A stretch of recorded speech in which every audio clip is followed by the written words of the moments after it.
Hey guys, good morning. 5 days away from Warhammer 3. We gotta finish the Drowned. One more campaign, which is probably gonna be Belegar Tower Defense. And I need to finish another 6 episodes of Expanse. I'm feeling a little bit under pressure with the remaining stuff. Just a tiny bit. Yoo-hoo! If I get a hold of Fenron today, we might do some stat checking between Warhammer 3 old units and Warhammer 2 units. There's been a change between Warhammer 1 and Warhammer 2, quite significant one on the old units, so I want to see if they changed anything. Because I don't think we're gonna have time to check this in depth when the Warhammer 3 releases. We're gonna be pretty busy with new content. Somebody told me that you can access a much better UI with all the units just from a single campaign in Warhammer 3. Apparently. So I would probably just you would just have to open one faction, and I would just go to the faction to see if the units got changed. You know, like the Empire Swordsman or the Graveguard or the Crypt Horse again. Some of these units had changes, and there's been a drastic increase in health between the games.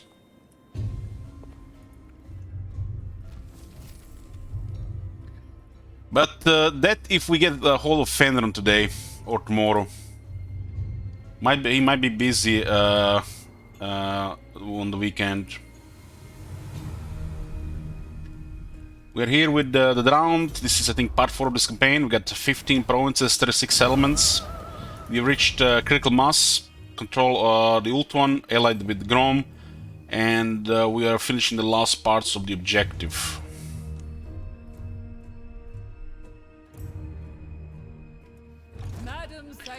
Unfortunately, we cannot send a Loster to fight the Lizardman because Malekith is very persistent with attacks. A lot of the Ult One has not been fortified, so we gotta defend it a little bit more. I have maxed the growth in Lothern, which is currently named Hajnka Zagreb, after the theater here in the city. And we're still gonna have to wait several turns. 13.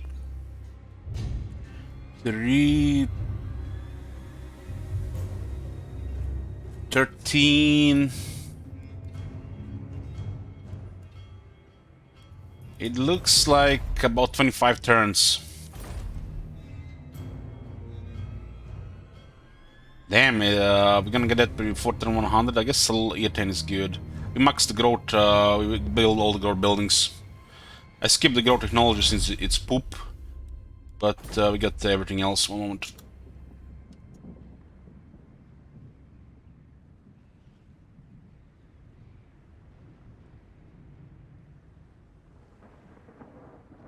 So, what's left here? Other than that landmark, we need to destroy Hexoatl and get us 3 more victory settlements. We control 3 right now. Hexoatl will be 1. We could take Awakening and Satosa, or we could just take the Victory Coast. So, goal is here, it's clear. We could finish this in one long stream.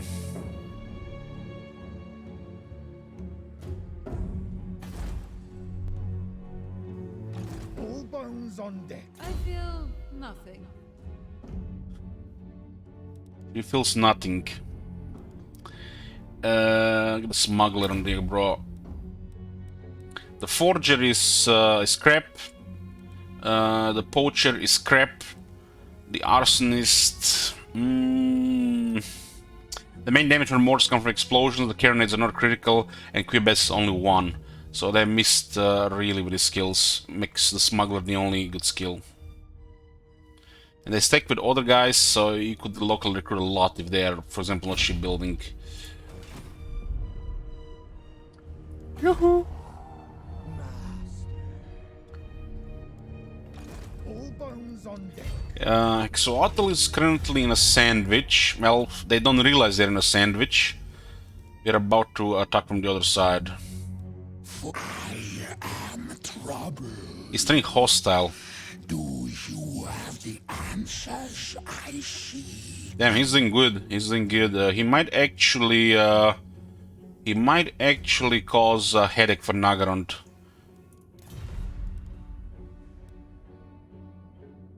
The Sword of Cain is messing up diplomacy right now. Welcome, stranger.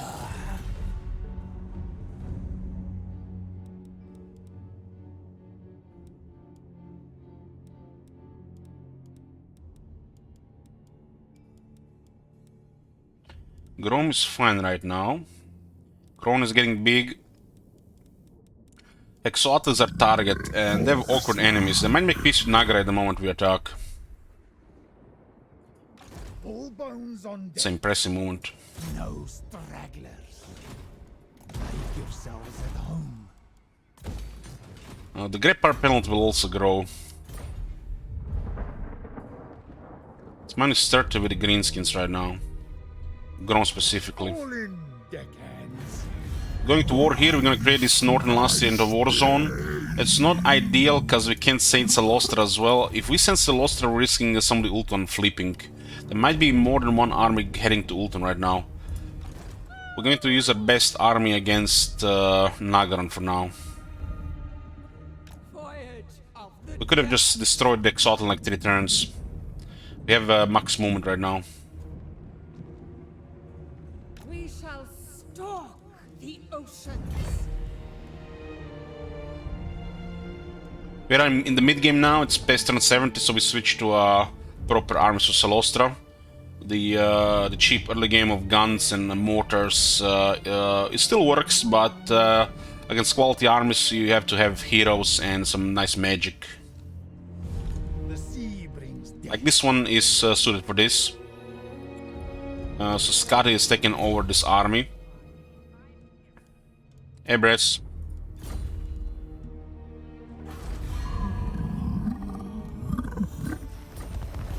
Okay, we're taking the Mako picks, On deck.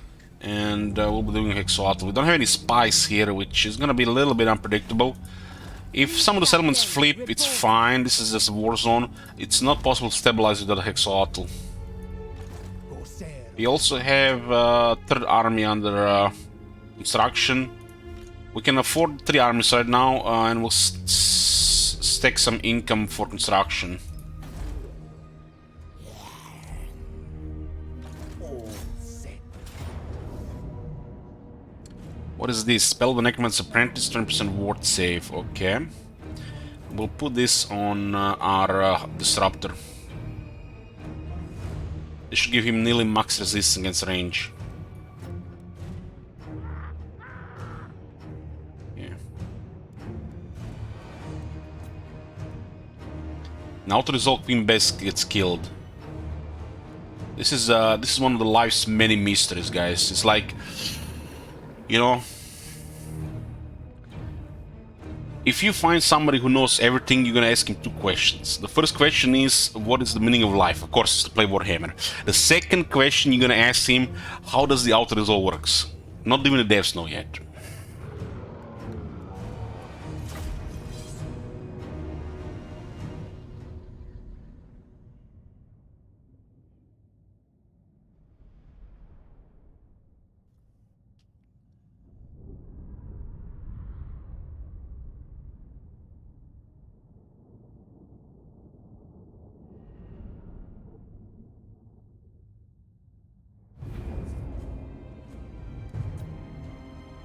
Fleet Admiral.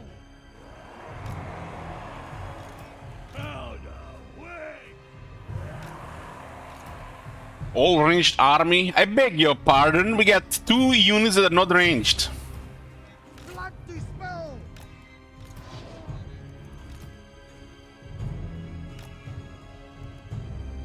Sea prey. Blood lover. Sea prey.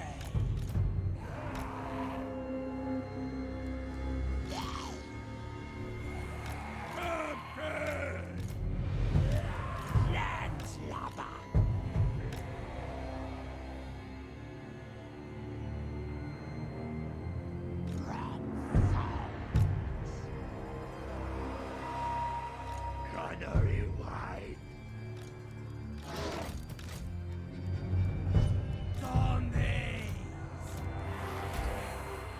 This is one of the 4 armies of the Vampire Coast.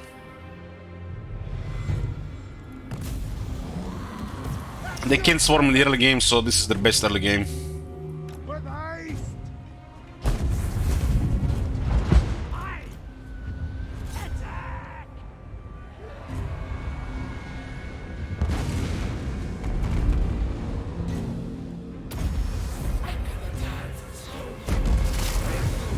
The reload is impressive. You get extra 4 shots with this.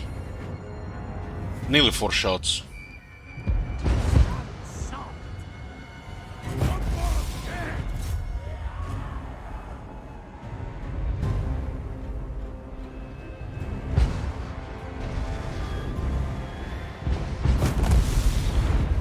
I don't know what kind of headphones or the speaker system you guys have, but if you have a quality headset, the sounds of cannons and the mortars is incredible. Some mortars used to give me trauma in Warhammer 1. Probably was one of the scariest units because the greens can suck so bad.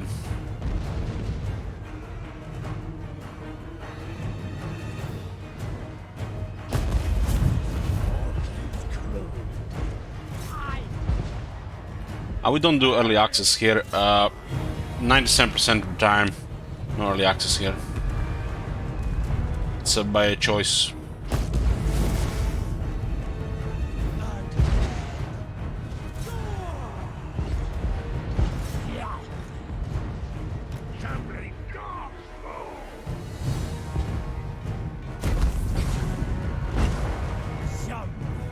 Yeah, Blumkos.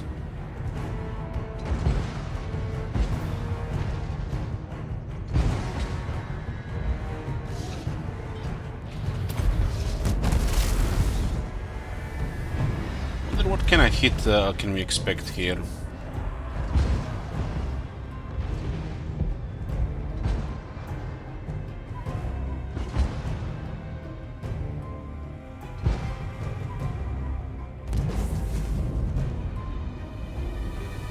It's not the same for you guys and me, of course. Of course, it's not the same. But I'm talking more from a game experience, English Cake. Once I switched to an expensive headset, the cannons started causing eargasm in my ears.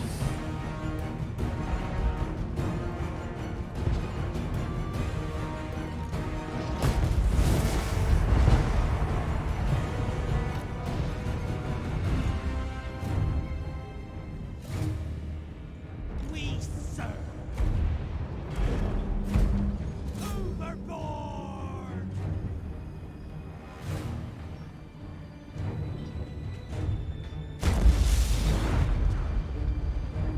Well, the Twitch has this thing, I'm not sure from where it comes from, but it's called the audio compressor, which makes things a little bit better. I think it's from FFZ. FFZ. So if you enable that audio compressor, you'll get better quality. In most cases. All of a sudden you can hear the game much clearer, in more detail.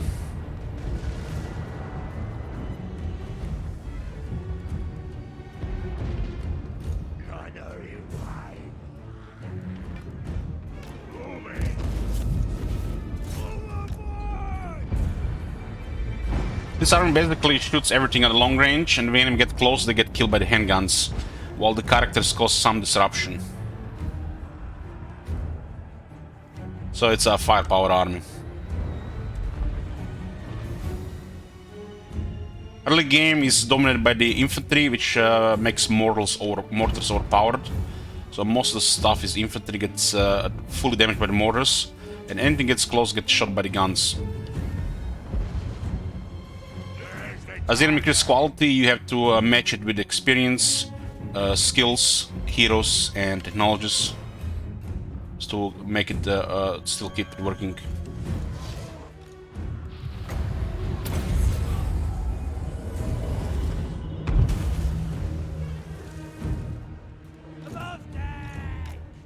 I'm gonna get one shot there with Queen Bess.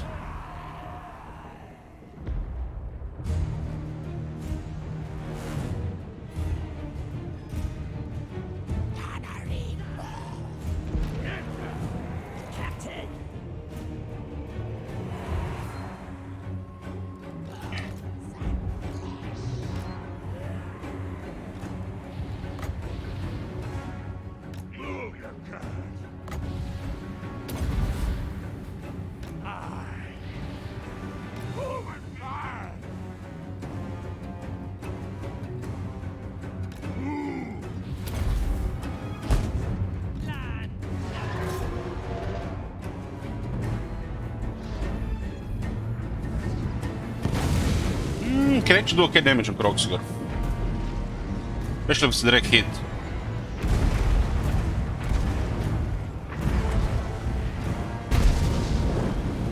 And even on a monster's infantry, this does decent damage. But of course, you know, if they move, it's all lost. Let's see if they're out, so don't go in. Don't see the balance of power, but it's almost done. Maybe if I restore some ammo, they'll go away.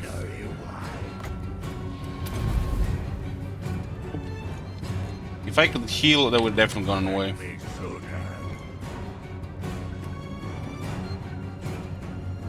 Warhammer 3 isn't out yet, 5 more days.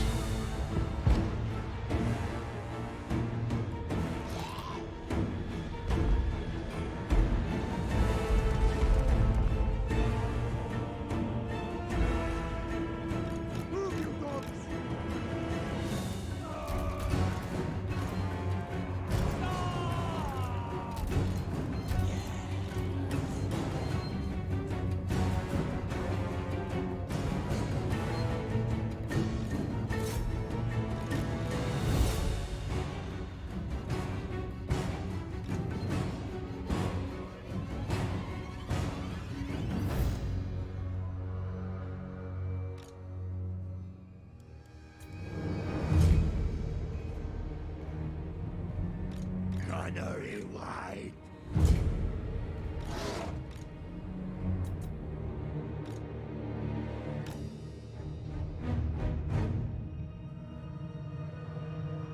Nice when you get that range buff.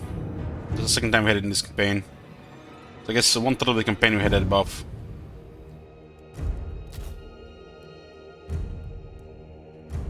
What the fuck are they doing?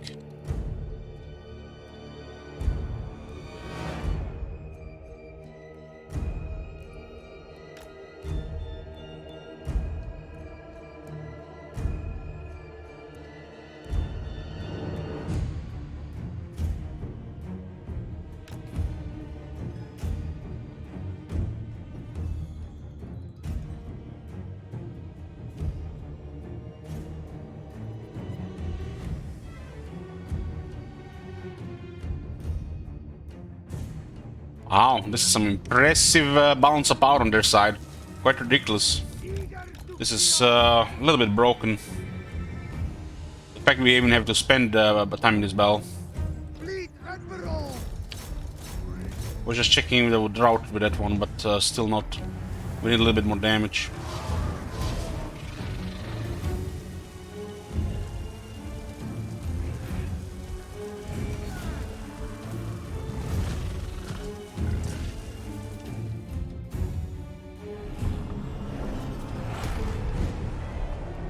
Sometimes it feels it's so stacked that the armor losses get influenced as well.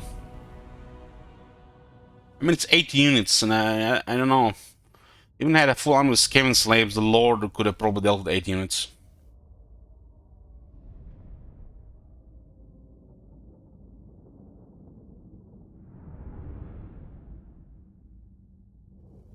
Hey, top manager.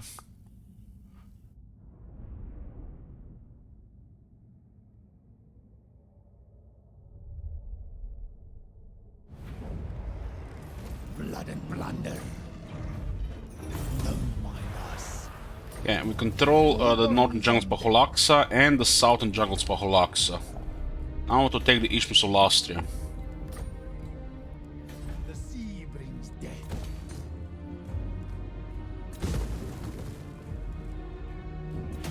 We need to get rid of Sword of Cain, it's causing problems. It was a mistake to upgrade it to the second stage with this faction. It might cause bad diplomacy. This is a range army, so we go with the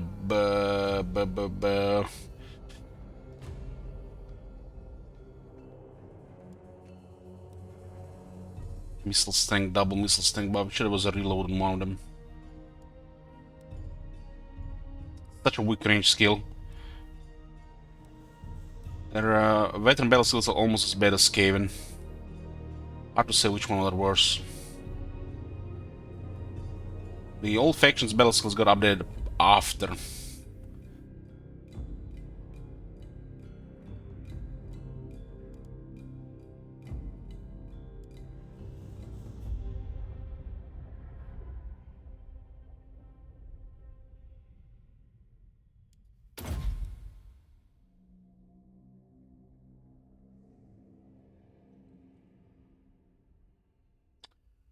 Let's buff the artillery here. All bones on deck.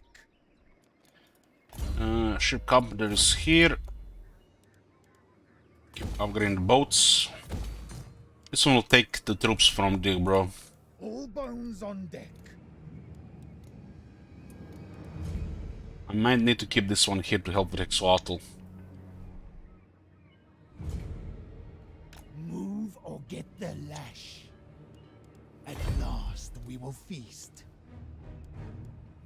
Well, it's the usual Twitch flavor of the month stuff, guys, except these days it's 10 times more marketed.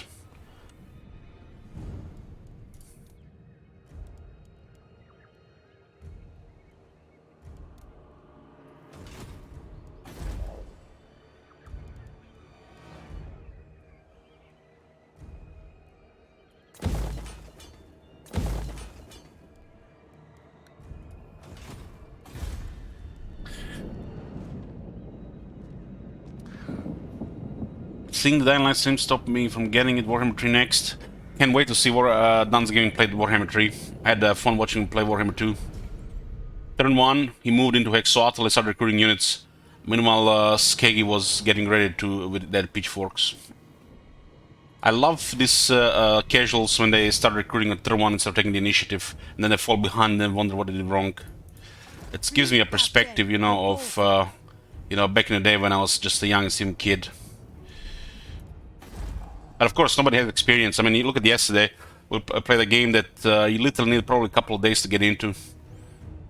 So, if they played the game just for one day, it's nice, fun, clueless experience. I do enjoy it from this perspective, considering I'm spending my life in this game.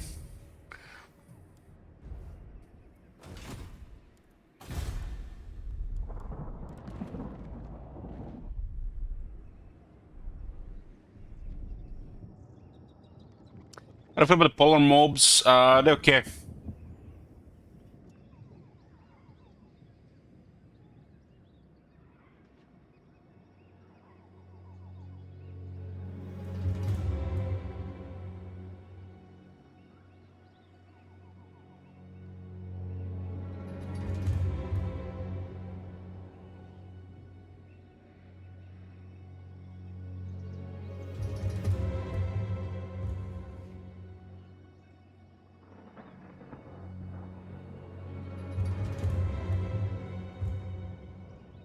You can use a couple of polar mobs, but don't expect them to perform in melee other than just hold for a bit if you don't have leadership.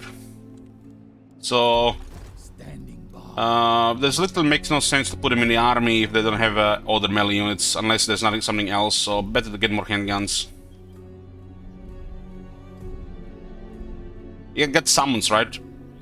So if you're the person that needs melee, just use summons instead. If you have an army like this, polearms are ideal. Fill the army with numbers until you switch everybody into Death Guard.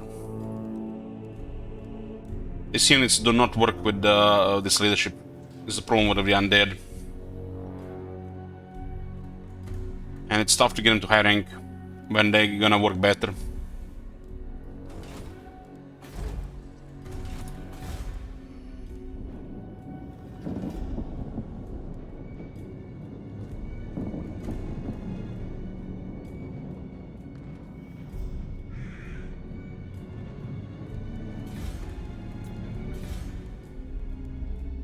Well, yeah, either wait for the race dead or wait for the building. You have options.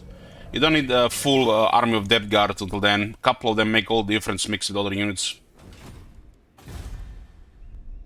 Even just the basic Death Guard are pricey.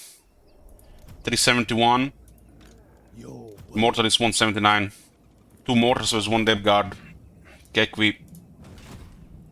That's why you need to get the Black Flag and stack all the upkeep reductions.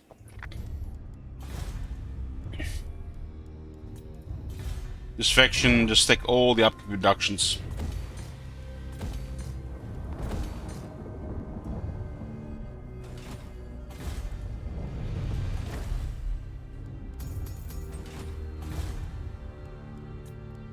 Madame, I lost a dear fan. Tick Dunk, bro. How much is here? 0. So we'll switch the comparator to the second one. Comparator saving is a lot of money. Literally cause the difference between snowballing and no snowballing. Probably close to 100k in regular campaign for the comparator. If you got 3 to 4 armies. All bones on deck. Like 5 is like 4 is ideal, but 5 is gonna be max with this faction. All in, deckhands.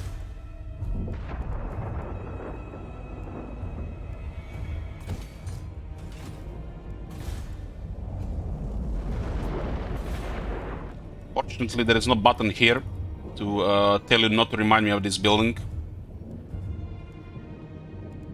But this one is worth to growth because it's some more income in Toranrok. You get to get rid of Server Can, it's causing problems public order, diplomacy, and it's increasing our upkeep on the units. The moment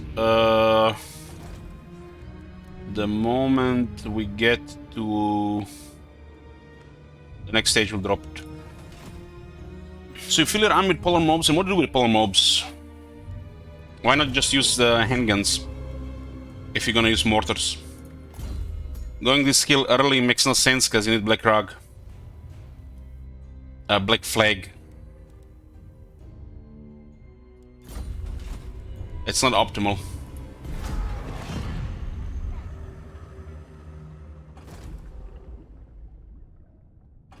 It looks like Grand Pepe have a very good army.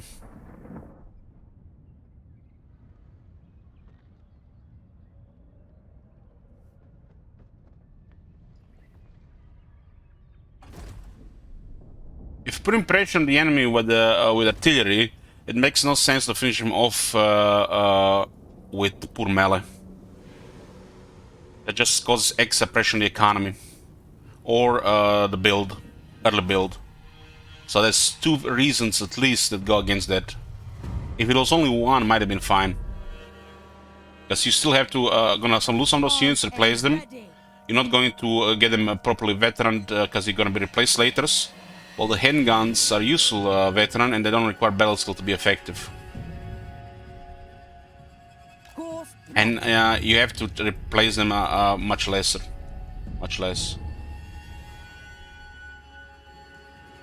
What is your demand? It's a very impressive moment here. Duel to the death. I don't know, we can clear this army, that is really pushing it. The sea brings death. God damn. We're going for it.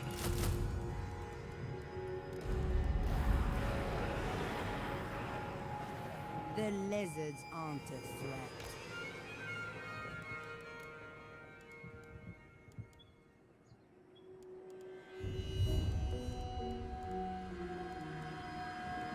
I have 2 armies here, so we gotta go after him.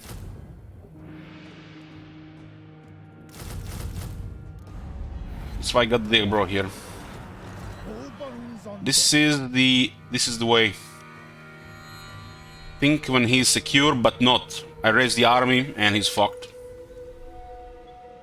deck. Get them. It's a lot of shit though. Kill and kill again. Who needs your legendary lord deal with this shit when you can... Celossus would actually be bad for this army. They just need to click a couple of good buttons and we are royally fucked. So I was good with Celossus here. Celossus will protect Ulton for now. And we'll use other legendary admirals to take over Hexoatls territories. All in, deckhands. Yes, at once. Yes, master. It looks like a rebellion is piling up here. We might be able to avoid it. Prey comes. The main issue is sort of Can right now. Then corruption. In newly conquered territories at least. We really need to get rid of Sir Kane. With -10 diplomacy may start some wars that would never start otherwise. -1 public order is not sustainable for this faction unless you have tier 4. And upkeep reductions work against this faction economy. Upkeep increases, because it's all about upkeep reduction here. That's how you get money for building. If you're gonna expand. The Sorrow-Cane is really bad for this faction. It's overkill on Silostra as well. Reap and sow. Fly the flag.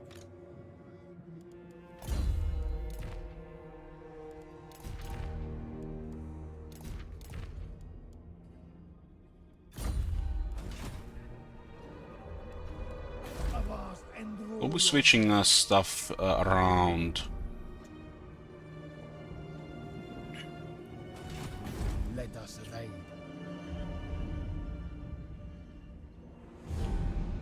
So we have minus still public order no matter what, and the Sorrow-Cane is putting it to minus 17.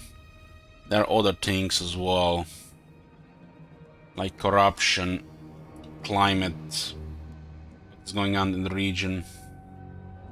We get another 8 public order. We get 5 here. So the corruption cannot be higher than 5. The lack of it, which is fine because these buildings exist. So it's probably newly corrupted lands. But once the provinces reach tier 4 and every region gets Buccaneer's Tavern with share the spoils, even Sorrow-Cane is fine. It's just gonna make diplomacy much more difficult, which means more wars. Everybody hates you already because you're a pirate with beta version. But with Sorrow-Cane, everything is so much worse. It just like creates another threshold. Basically, if most factions had like a 4 or 5 out of 10 to go war at you no matter what, that we're probably gonna go up by 2 points, and even higher on factions that are gonna target you. Cold blood? So additionally, probably 2 to 3 random wars if you're gonna give a Sorrow-Cane. At least 2 to 3 wars more.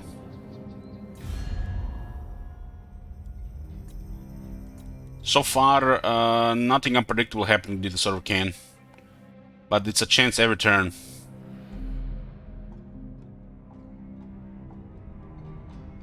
Sorrow-Cane is kind of bad unless it's a superpower. And when you're a superpower, you don't really need it. Just a fun item. Wipe them out. Okay.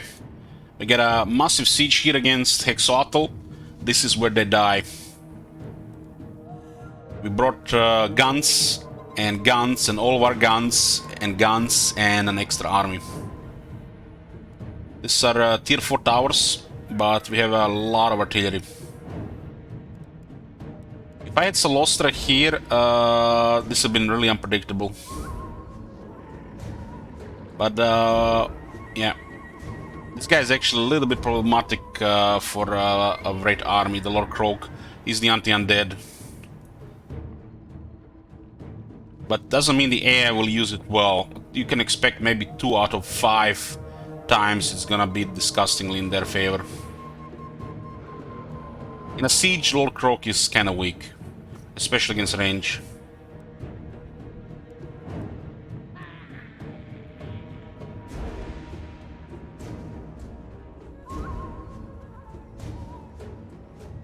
So this is where Gran Pepe loses most of its military and starts to die.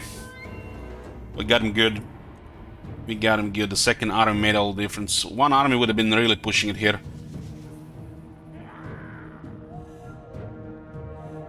One of the objectives of the campaign is to destroy Hexotl. And Hexotl is also a victory settlement. We need 6 of those for sure campaign victory. So this will be number 4, and then we need 2 more. We can take Awakening, and we can take one of the settlements on the Victory Coast. Scheme by Mergliano or Satosa, preferably Satosa.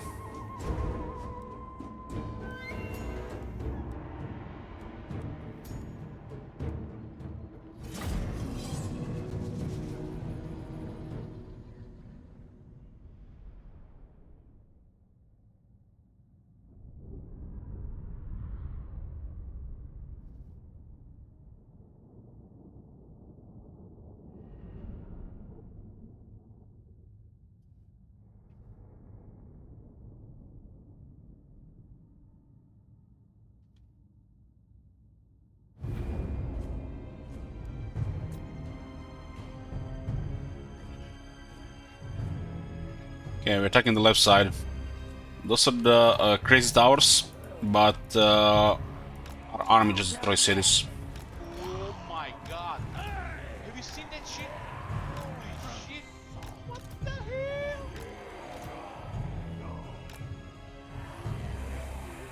hell? We see that thing here, and I don't see anybody sobbing. What did it froze? Hey, Gargant.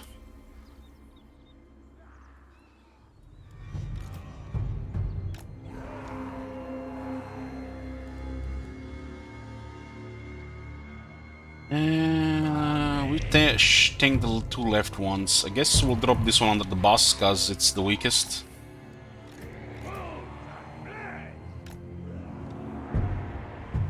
We do not want to tank those towers as characters. Pirate of the undead!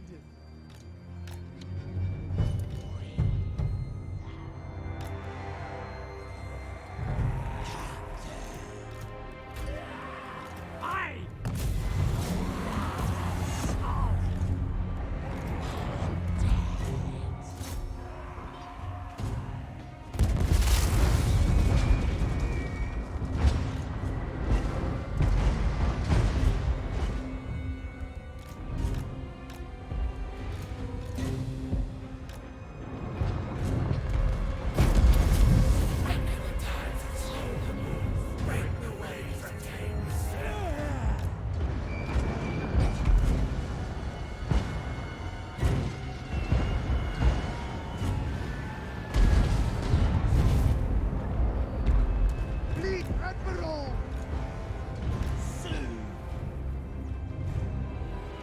They shall fall!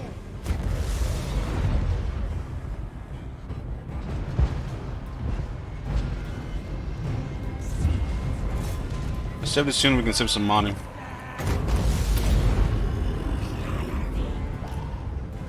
It's so fucking slow though.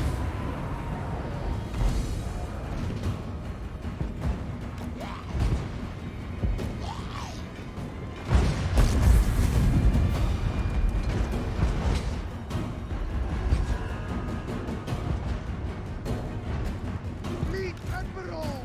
Enemy! Big Bro has a lot of vampires, but doesn't have experience as a wizard. Fleet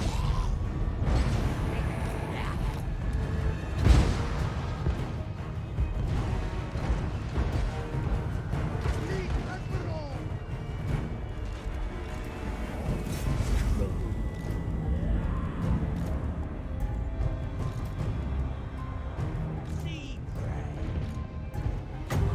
I think Silver 70 units save us a couple hundred dark mage, couple hundred gold.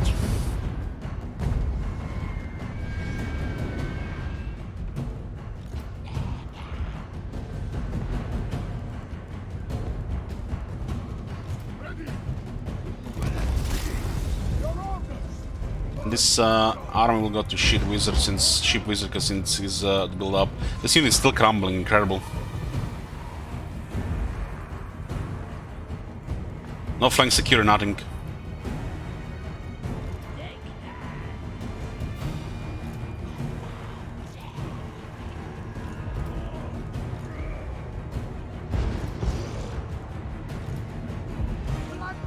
This is the biggest issue with undead in campaign leadership. Their base leadership is way too low with the rest of the factions. It made sense in Warhammer 1, and I don't think it makes sense in Warhammer 2.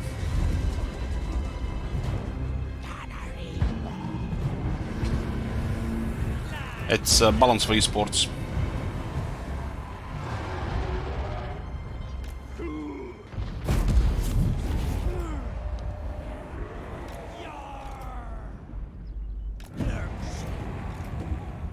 Let's get mortars closer, they'll be more accurate. Fleet Admiral!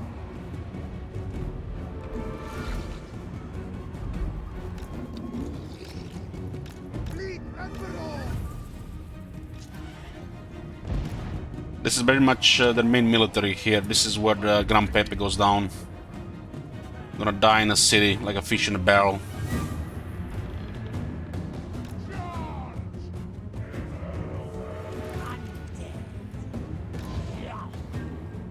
At your service!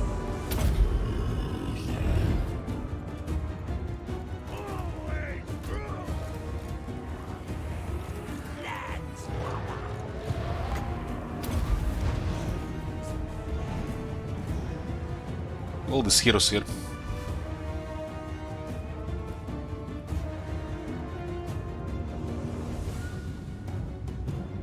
Put those carronades on the air units.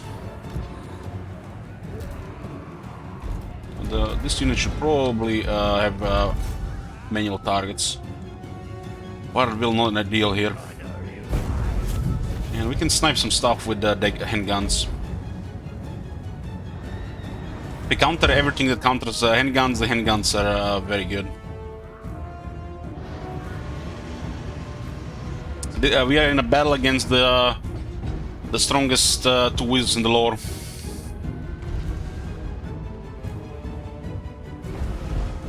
Only really matched by Teclis, Nagash, and Marathi.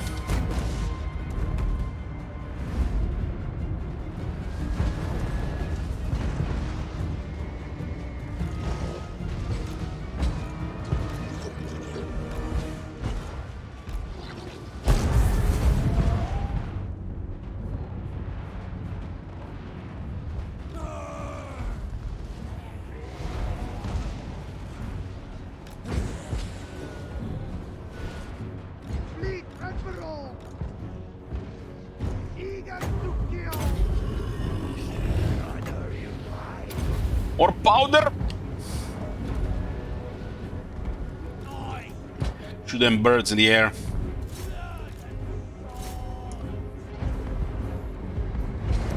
Oh fuck.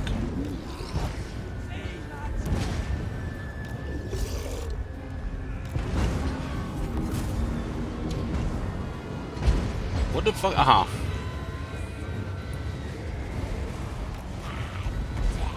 It was a big boom.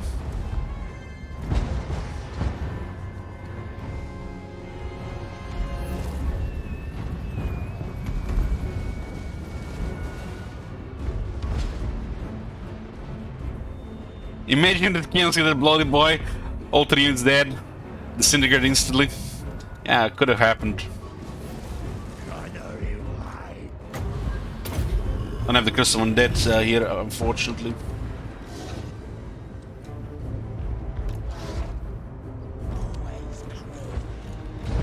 Somebody sent me a message today that the sieges in Warhammer 3 finally look like sieges instead of shooting fish in the barrel.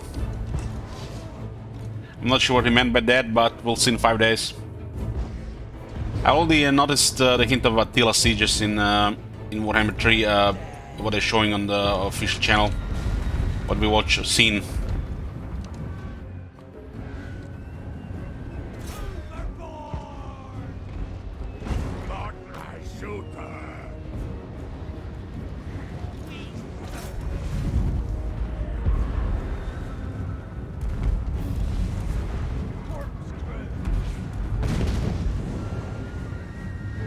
Let's get a Queen Bess on the other side.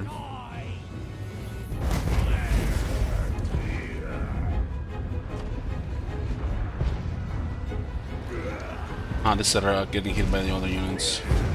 Looking over the handguns here, they do still have a couple of range units. We can finish our salamanders. I'll see if they get triggered.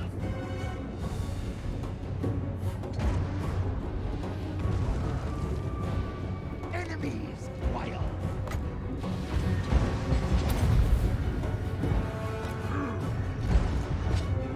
Finish off the birds.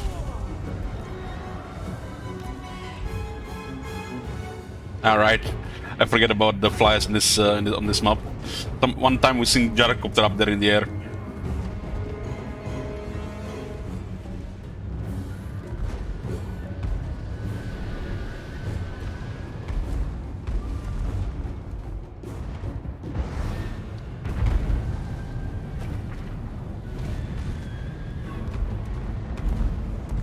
Those mortars need to shoot the center. We don't have endless ammo here. They still have a lot of healthy units. I think we cleared the air stuff.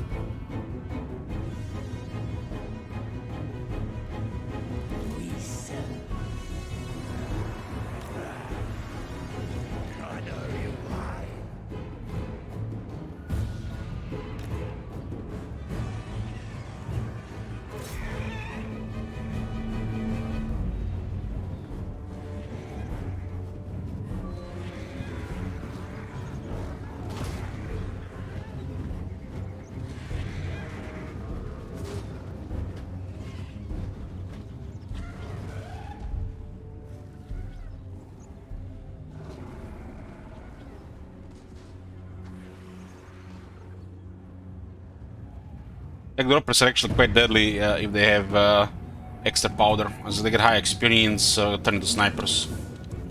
30% more damage on guns is no joke.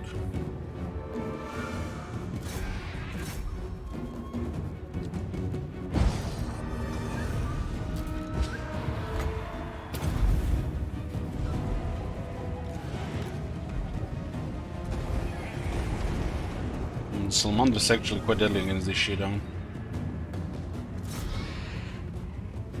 I think it's a counter. But they're so weak, we should finish them off.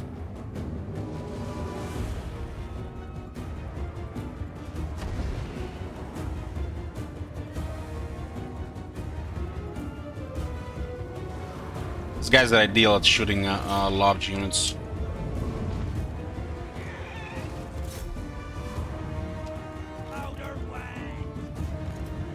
Okay, boys, go crazy.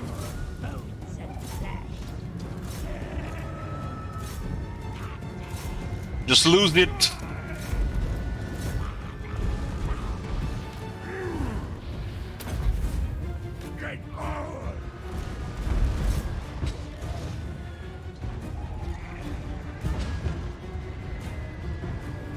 Yeah, we don't have the skilled wizards in these two armies, but yeah, that's good. Good option. Kiss of the Deep with the Spiral Shot.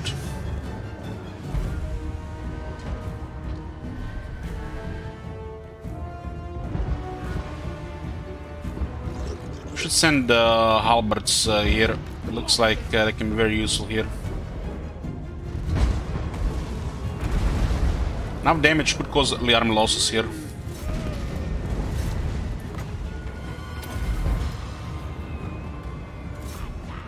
Just spread the damage around and go for the early armor losses. Usually with bloody corpses we want somebody to pin them at the other side of the gate, but it's not a help in this case because there's so much damage. You can see the handguns have no threats here, they're slowly just killing one unit at a time. Given time they can easily kill 2 units fully buffed. Doesn't matter what units, 2 units, they're all gonna die.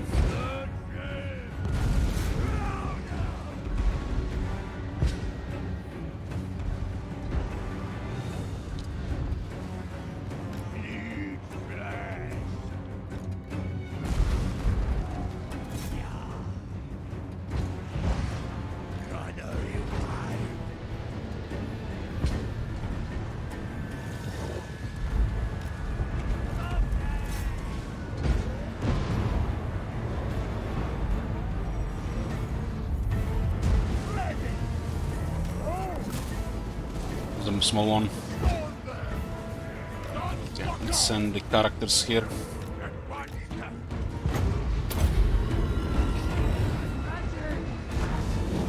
We could finish this off with a couple of pole arms. So hard counters here.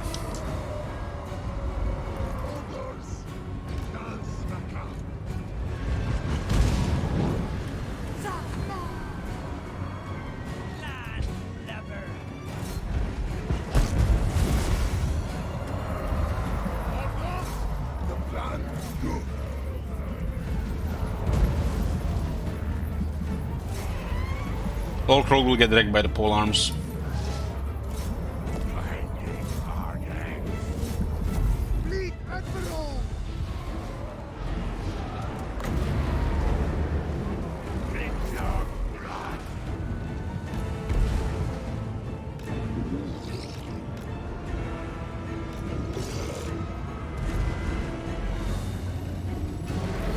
Yeah, this guy's did good. 7,000 damage. That's amazing, considering they don't have enough experience. The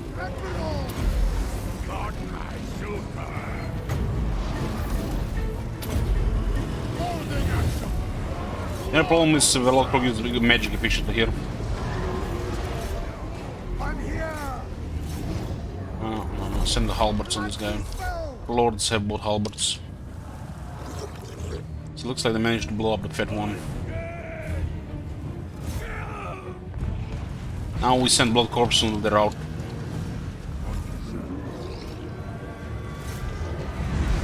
Gold corpses in battles like this are pretty crazy.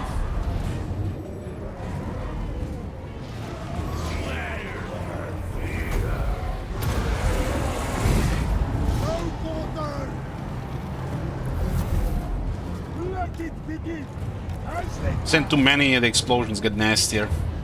So we'll send summertime. Somebody gets too damaged, we'll send them out.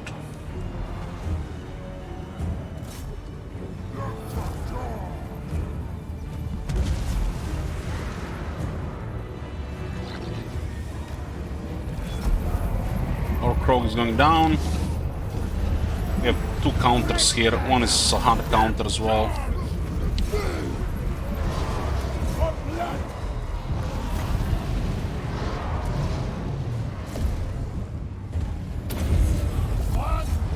they shall fall!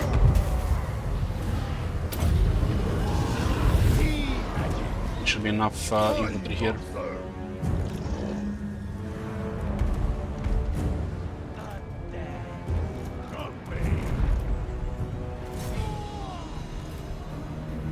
Yeah, they're out. Krog's been wounded. Great Emperor! It's clean.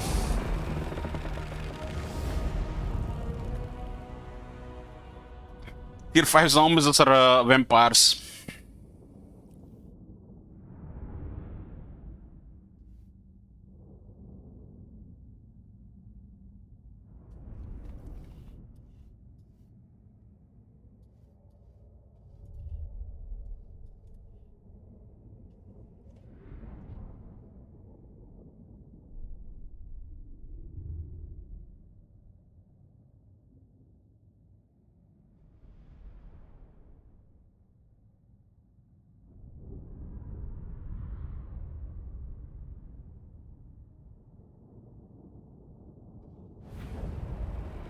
Another victory!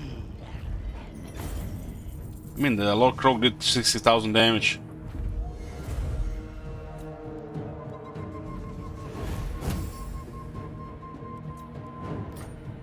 The big prize. Make yourselves at home.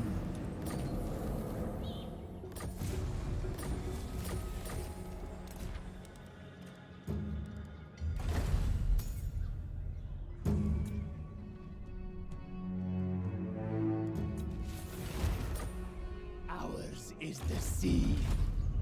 All bones on deck. No landmark on. There's a victory settlement. That's what matters. This isn't the gods' victory. It's mine.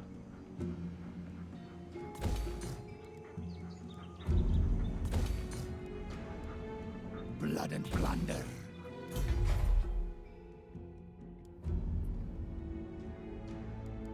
This one is actually fine here. This one is fine here. Current buildings are poop. Get the artillery one. The seas are mine. Okay, we got more income here. All bones on deck. Also got a pile here. 2,700 corpses. Could have gone for bigger.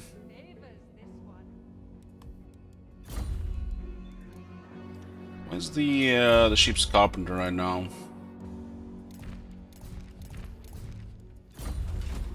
Corsair of the night. Need something here, bro. All bones on Yeah. deck.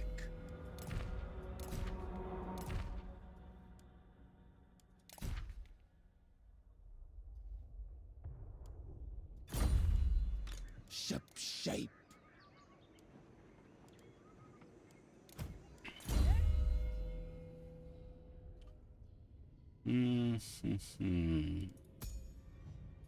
It's probably most important to get Chris on that first here, not after we have Black Flag.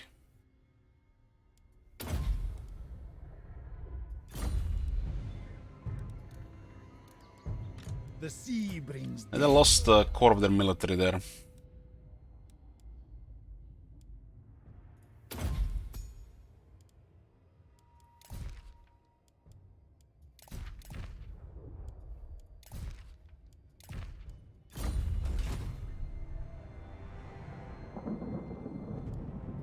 Madame, I lost my dear fan.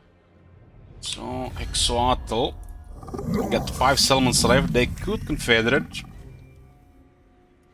They do have Titan peaks. This is where we could bottleneck. Malekith and Arnheim. Split them on 2 spots here.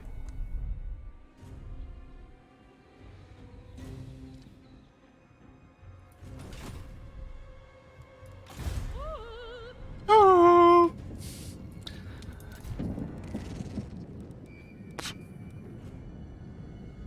Every time I see this name, I read Isabel Nerd. It's like I just don't recognize Nord there anymore, being all the years on the internet.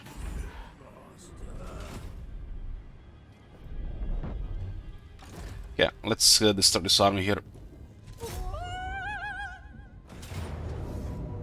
Pyrrhic victory, damn. Pyrrhic victory, huh?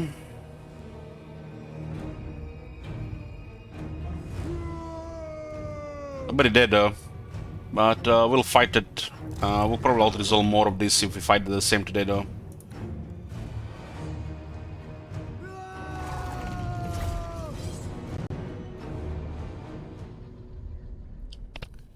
Probably just take massive damage in our units here in auto-resolve. The enemy has no magic. Maybe the dragon has the bread, but we can snipe the dragon. We got 4 handguns in the air for sniping magic attackers.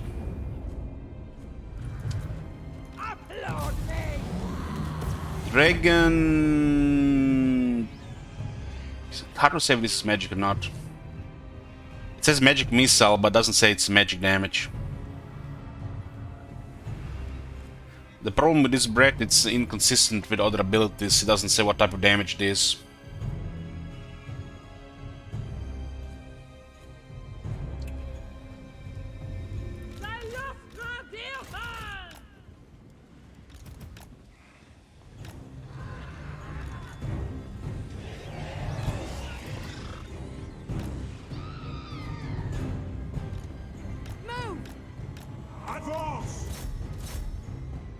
Yoo-hoo!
You don't need attack, or speed, or abilities.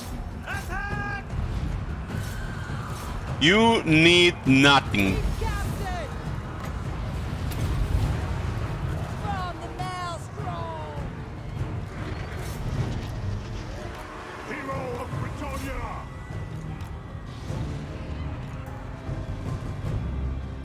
If I just shot a dragon there.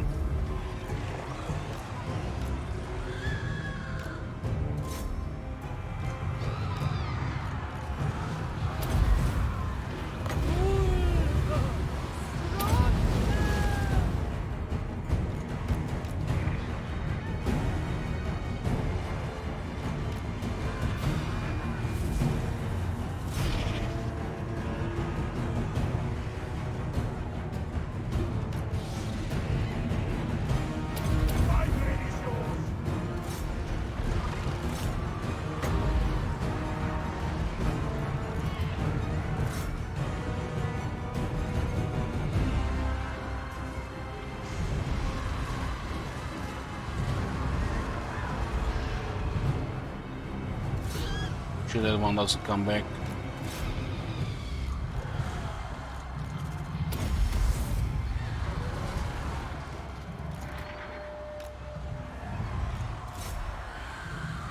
It's a grinder, but we can only take damage.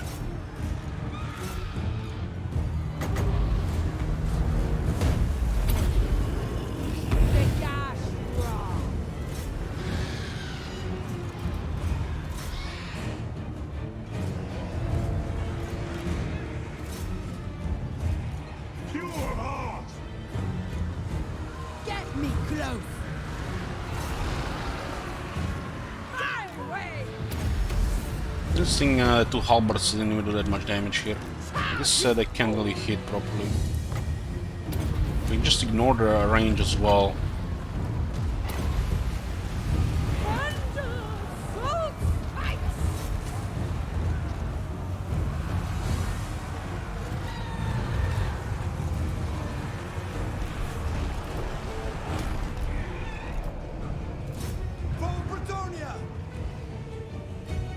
Hey Tiny, how's the weather? Fishy.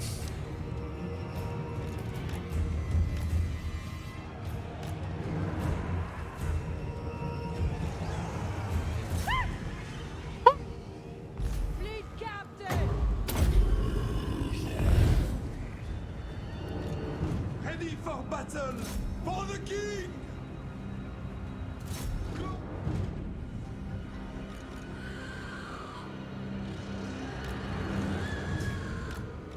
Get going.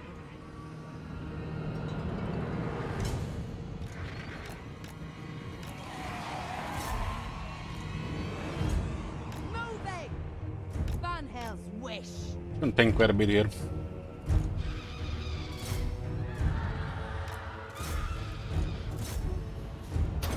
Glory awaits! We obey!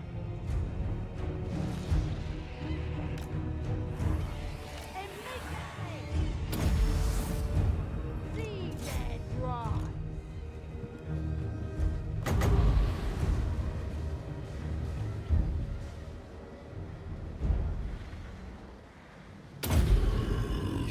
Fire ash.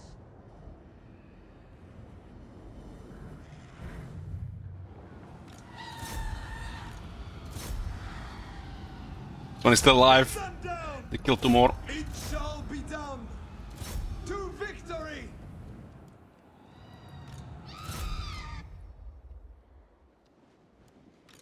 Paladin of Britannia! Setting forth! Orders. My cutlass third. Shamble on.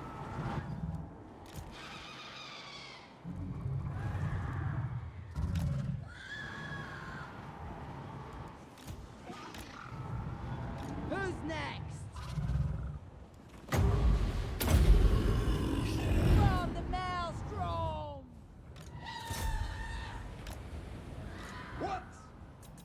I think we had an invocation of Crash before Vampire Coast. Fleet captain.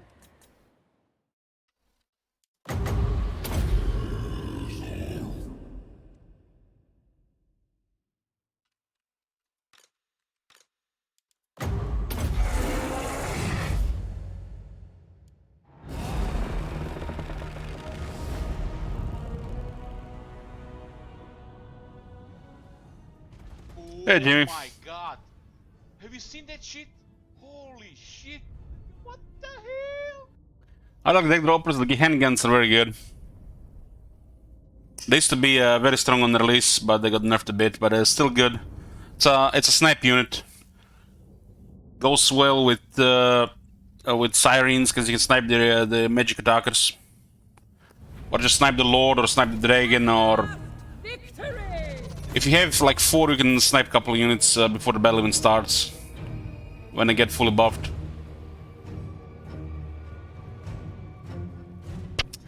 Tani asks, Elich, do you mind if I ask a possibly controversial question? You might, but you might not get an answer. More valuable as a living. You may, but you might not get the answer. Yeah. Madame Silostra deals This one can still get a couple of stuff things. Spells, no need. And this is the last thing, so health missing. And extra attack missing. So they actually get pretty good fighting stats towards the end.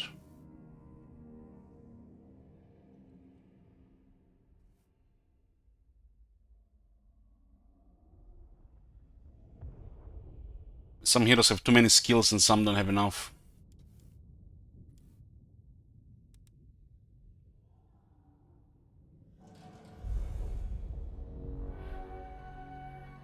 Well, you're not in the loop. We are not part of the early access for 4 years now. I left.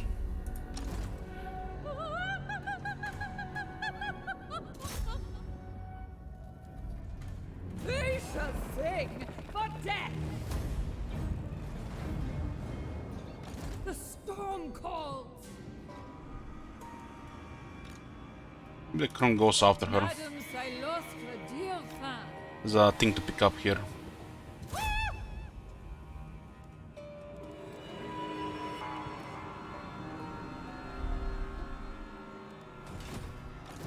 All bones on deck.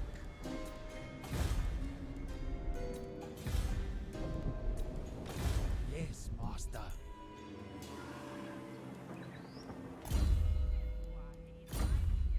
Hesitation.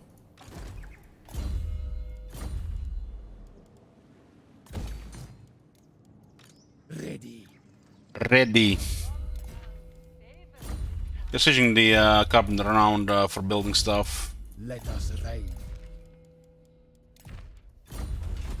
All bones on deck. Bloomcools, you're entering dangerous territory here with the questions. Tread carefully. My compass. I love how we had 82 turn Kemler, the worst vampire count faction. Turn 82 with 5 armies and 28,000 income, and people still say vampires have bad income. Is it time? And that one was not even min-max to the max.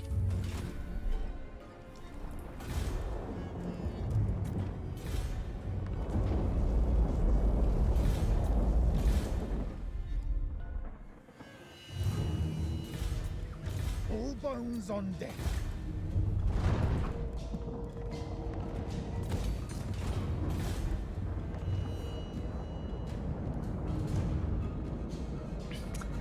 If Vampires and Legend is fun, it'll be my next campaign. What are you doing, Bloomcools? You're going to scar these kids for life.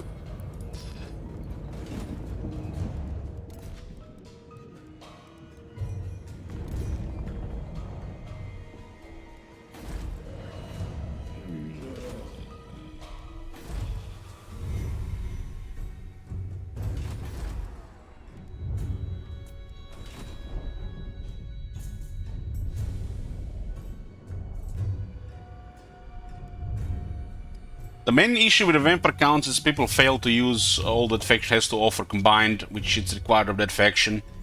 So they turned to cheesy strategies with just spamming Wind of Death, or they complain the faction sucks. They do suck, but you know. Ground those to snow.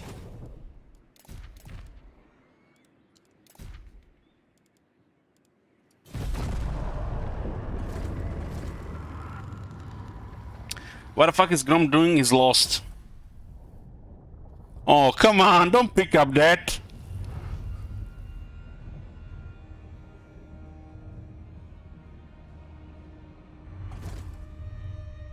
Maybe he actually gets a foothold in Bretonia. Hit armies that crumble, well, there's a lot of leadership buffs the vampires can get. Stay inside of vampire corruption and buff leadership through experience, technologies, and heroes. That's the way. Firon Wavemaker. Firon Wavemaker possesses one of the 3 verses of the fabled Lost Sea Shanty, and by exceeding his infamy, you have provoked his ire. He is now sailing the seas, determined to hunt you down and reclaim his place.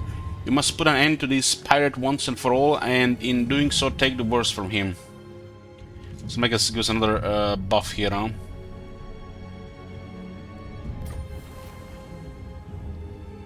The lizards aren't a threat.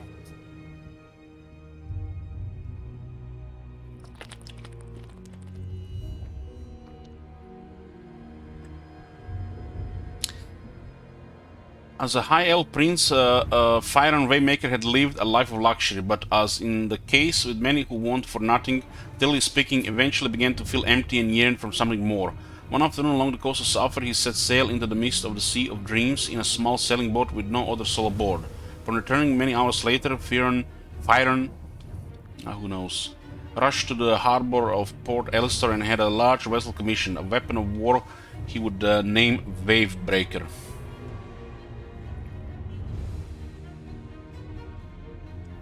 Many months later, with a mighty warship Wavebreaker completed, Prince Fyron set sail through the Straits of Lothern with a crew made up of the most loyal from his court. Nobody knows exactly what caused him to give up everything and choose a life at sea, but whatever happened that one fateful afternoon in the mist is undoubtedly where it all began.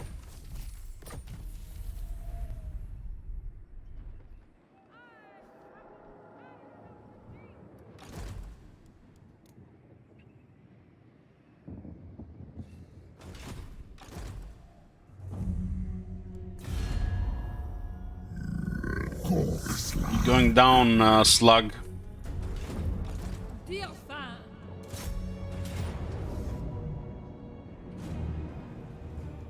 Sarum is weaker than the last one. Actually, one even gets killed this time.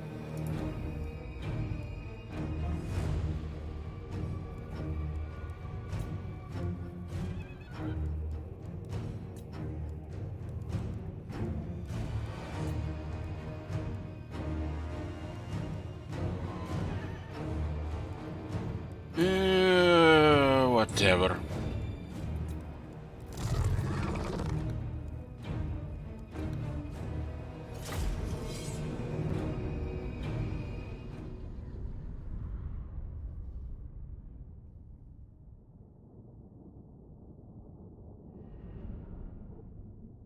I'm guessing their shooters in the last fight was focusing Zalostar. Zalostar lost half the health. This can only be explained by the AP missiles to the fight. I'll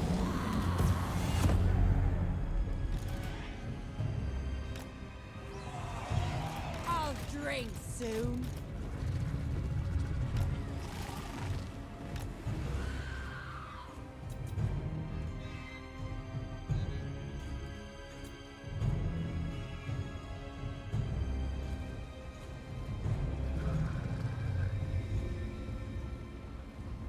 Silustra, dear We need to get rid of Krone here.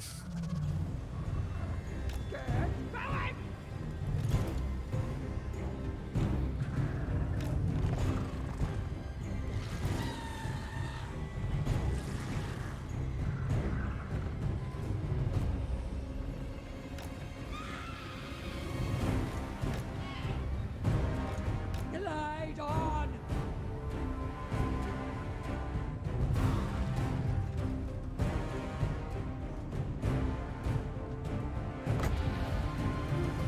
Who's gonna duel? Who wants a piece of Madame? Stop! Him?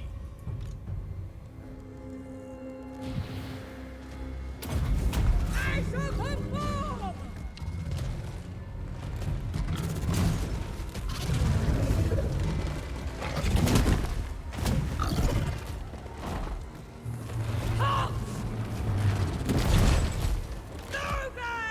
Where you going, friend?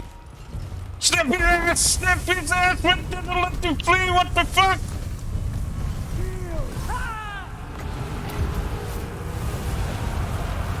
That reach is like the longest in the game and he still fled!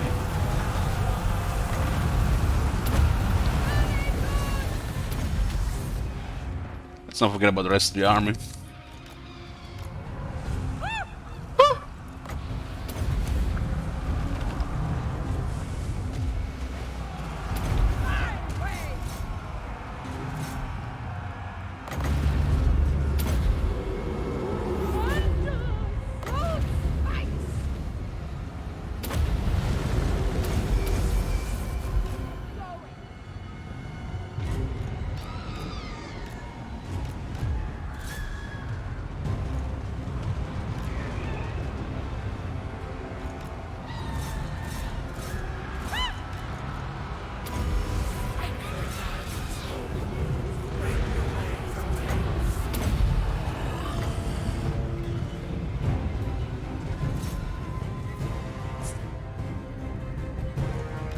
Yeah,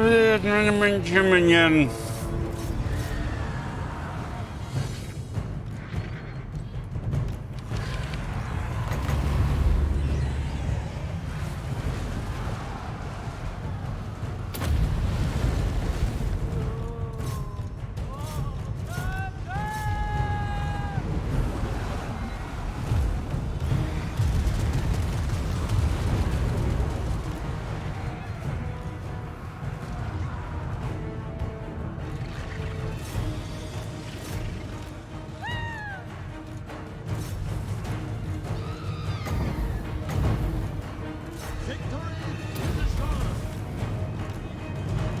Paladin Antonio. The lady beckons.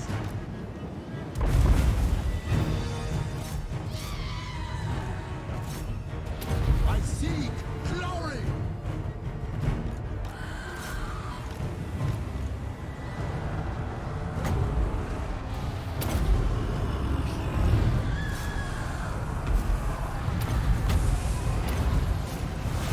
Team Magic!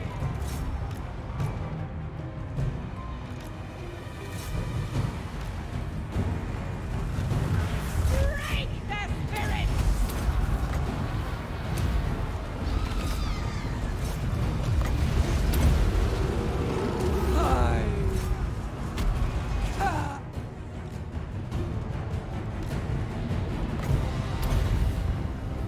Giant!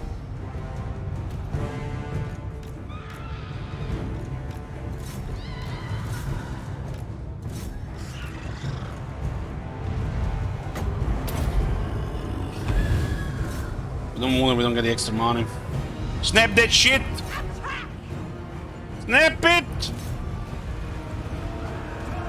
Snap, snap! Dead! You can block by our own unit. Okay. I think it was a snap without animation.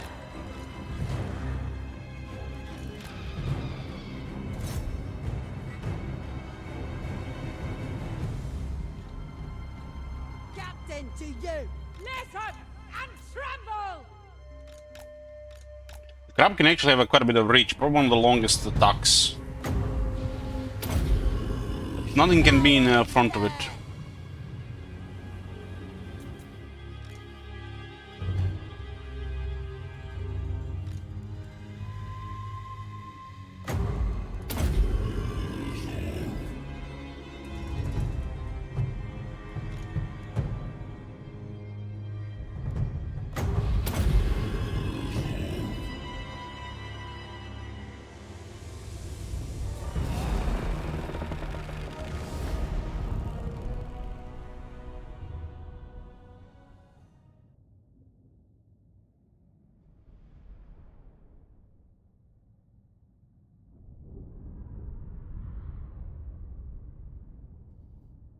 So Lostria is basically a wizard riding a Rotting Leviathan. Although Rotting Leviathan still enjoys some of the bonuses from her and gear, which turns her into like a super Rotting Leviathan.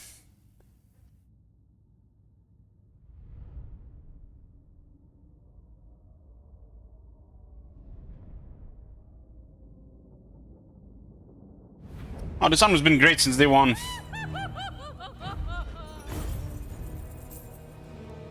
More valuable as a living. Well, a little bit more interesting once you drop the Sword of Cain. Madame, I lost a dear fan.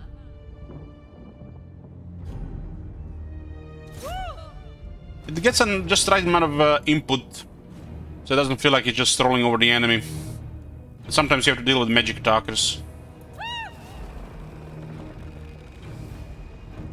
Ransom them! Set sail!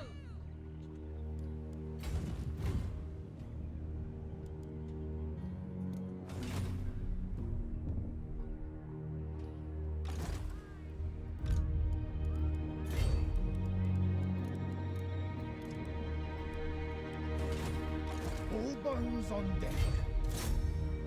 Impossible. Okay, this will complete our Northern Lastria. But we still have to destroy Xoatl. These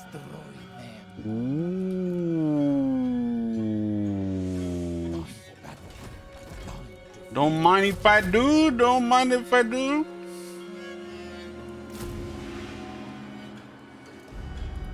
All bones on deck. Pick your guts up.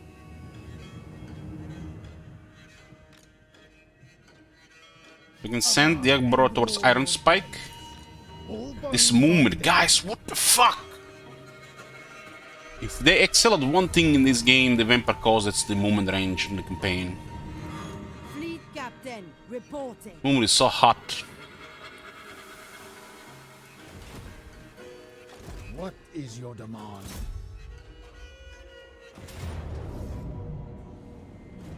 Prey comes. Fight. They're beaten. We just need to take over the lands. Could create a bottleneck on the Black Coast. Fall in, deckhands.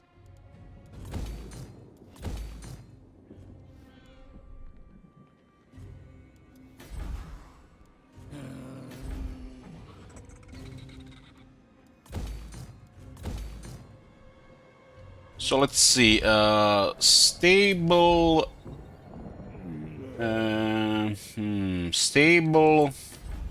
Stable.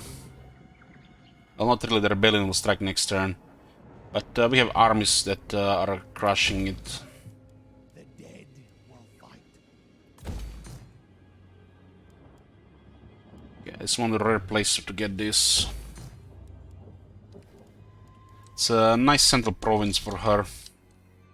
We don't really want to go south than this unless we play a long campaign. So we're just basically the start of the mid-campaign. And we got Ultuan, we got Northern Lastria, and we'll take Southern Nagorod. We'll get a battle here against Malekith. We'll build Lot in tier 5, and we'll take the Snipe the Victory Coast, Satosa probably. And this should be the short campaign victory. Probably before turn 100.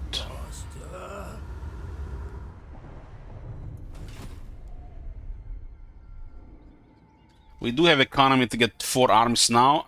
This faction is like 5 armies On deck. max, but for like 4 armies ideal for a short campaign. We can go with just 3.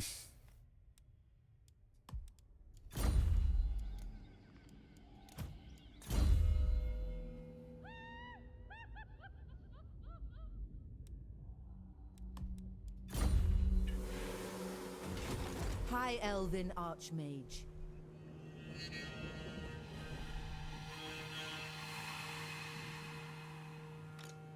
It looks like there's another army in here. They might be in the ancient city due to proximity.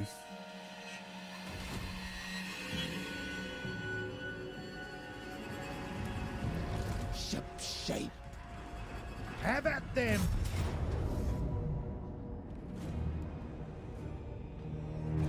That's fine. Bring war and infamy.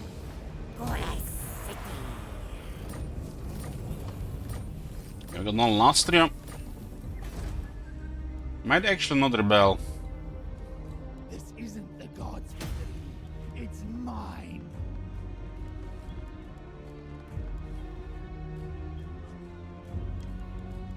Why not? This will actually be okay. Considering we have to still build tier 3 buildings.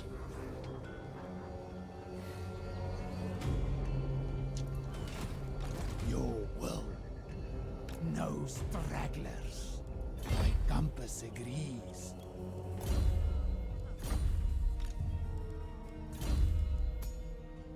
Again, he's a Vampire Fleet captain.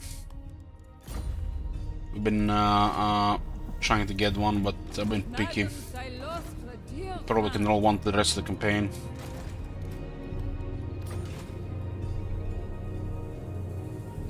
Yes, master. Not like we really need one, but I want one.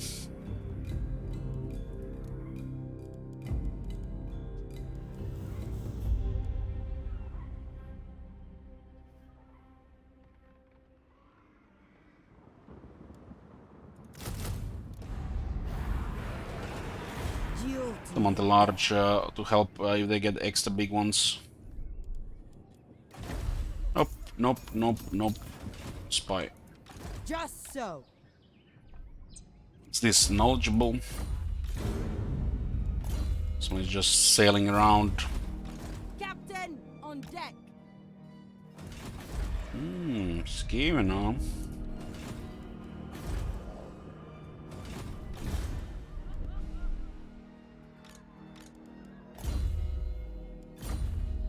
Corsair of the night.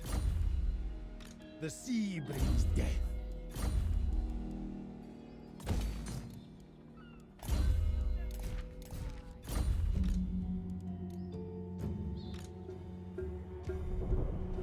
What's the population required for the landmark?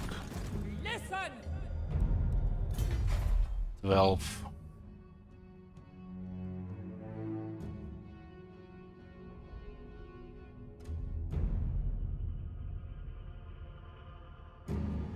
It's gonna be a few turns.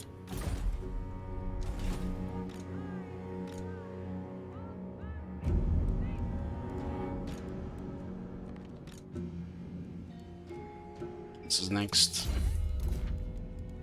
Here 4 core lower upkeeps.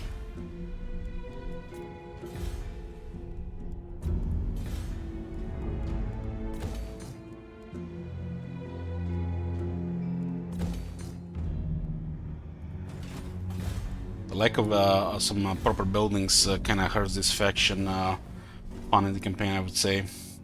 It's so basic. It's almost like they forgot about it. Should have had some military taking buildings for faction-wide buffs at least. And another vampire faction shitty buildings for recruitment.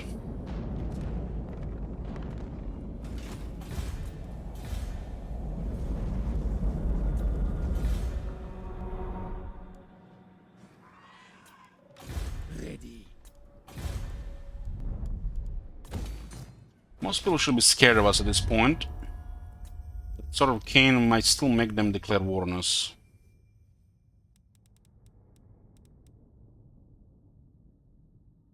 Big Grom's listening, but Grom's also eating, so make it dinner time afterward, right? I think the heralds available to declare war on us will drag the cockroach to war as well. So what we should do here, The sisters. go to of war with the Twilight. sisters without attracting cockroach to the war. But it's tricky. Death lurks behind every syllable. Malekith, no matter how much we destroy, he's not gonna give us peace. Until the chaos arrives at least, which is another 20 turns. We have crushed all his armies so far. Literal slaughter. Was more even embarrassing than the High Elves.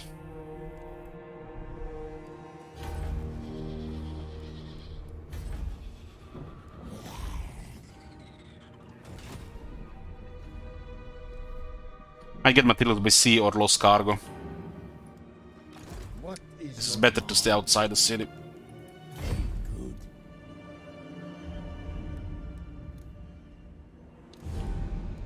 So many piles here. This area has been a war zone for a while.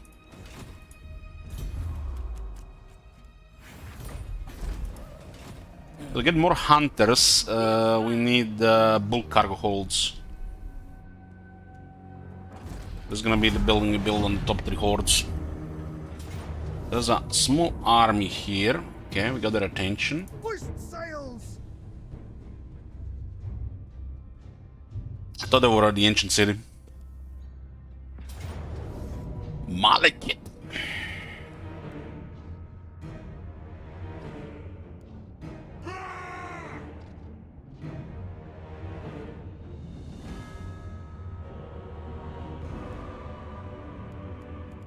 There's a black ark nearby, huh?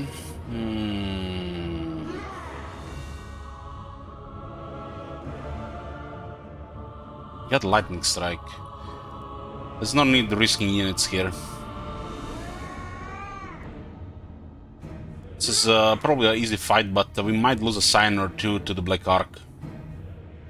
Exit! Stage left!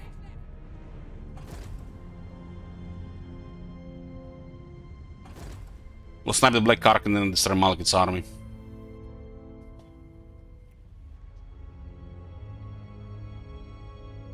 The Black Arcs is literally the only way they can deal damage to Celostra.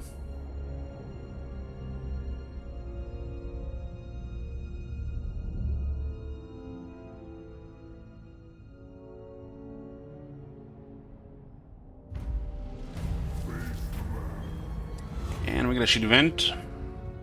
Minus 10 armor all infantry units. 3 turns. These beastmen.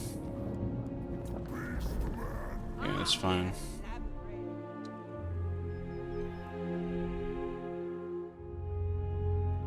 All set. Almost arranged ancient city, huh? All in, deckhands.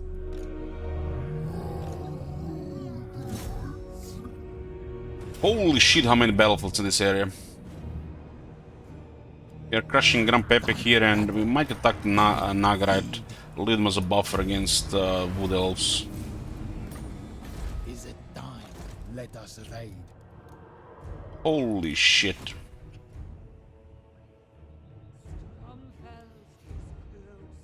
Three Belside markers here. 3 piles. All bones on deck. Look at all this death guard here. Ooh, there are deck gunners here. I think they forgot some of the units on the race there for this faction, but most of them are here. Orders.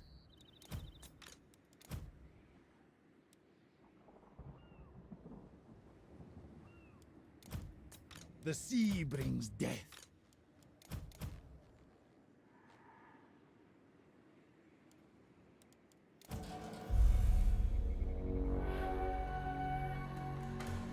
The cab core gets removed.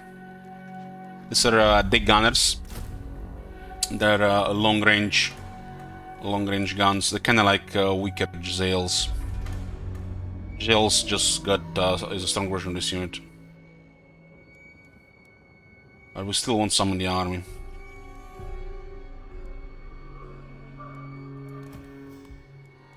Admiral.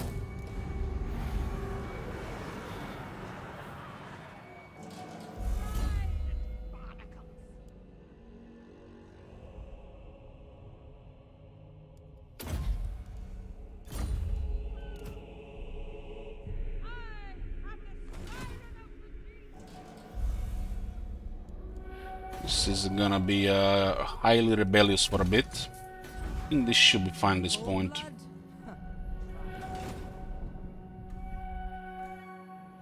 Standing by. Corsair. We might get Ancient City, but I've seen some Nagarite military moving there. Master. They have I still at war with Wood Elves. Not one Druki on They made Nagareth. peace, but they're still at war with Cockroach. If we destroy this faction, we're gonna have to fight possibly Malekith in this area here, or the Wood Elves and Cockroach. Cockroach, Malekith, and Wood Elves. I mean, this bottleneck here is fine. Probably around here. Rebellion spotted literally, and bottleneck here, so we don't have to go north. This can be clogged by 2 armies, and then the remaining 3 is enough for Ultuan and whatever else. I'm not taking over Nagaroth. What is your demand? Fall in, deckhands. Shamble. At last we will feast. All set.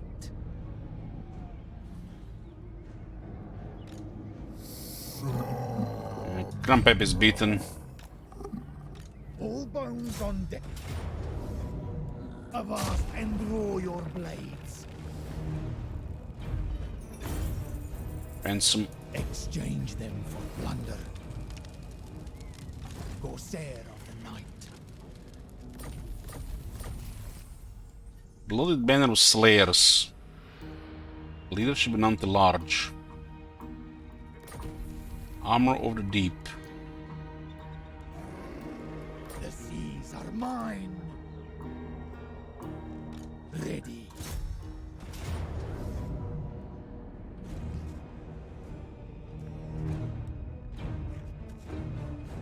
That is like ridiculous anti-large. sow. Ship shape. Slay these cattle. Kill. Fray comes. Fight. This is pirate land now. Standing by. This guy might give us a bell. Get on with it. Yes, at once.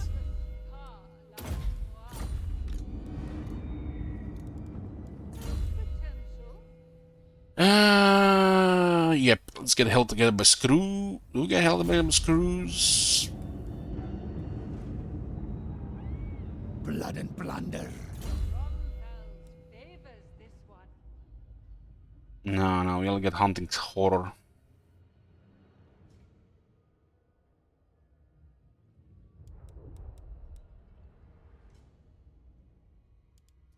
This army should go to Diegbro, really. Sea brings death. He has healing. This is pretty much the lord for the same composition as Solostra.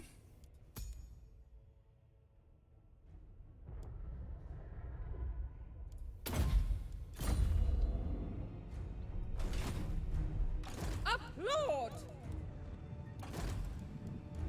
Captain, on deck. Fall in, deckhands.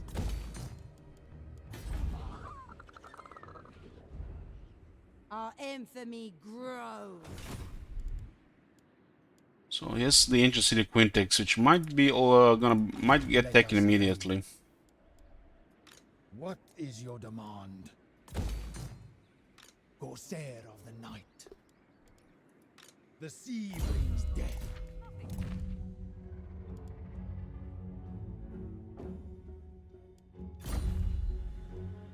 All bones on deck.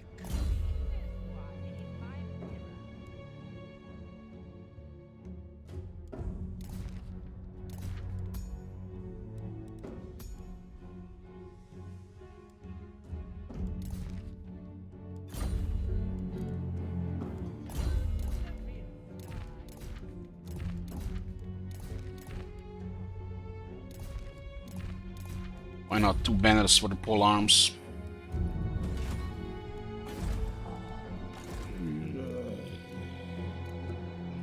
Orders. Yes, master.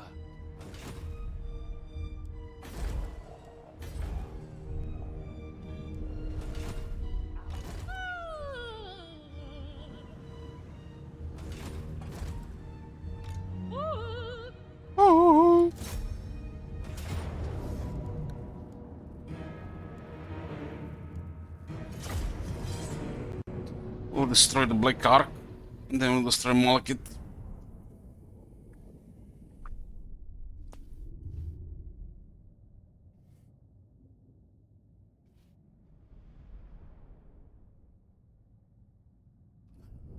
As being said, Bob Elch still playing this rare game KQ Kappa. Well, what makes you that? You're still watching it. What makes you?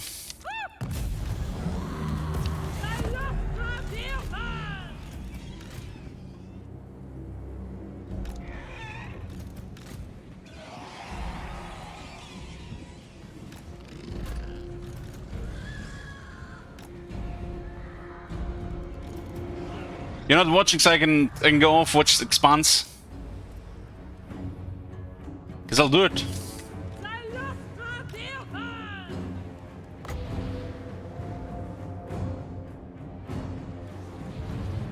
This is the campaign number 199.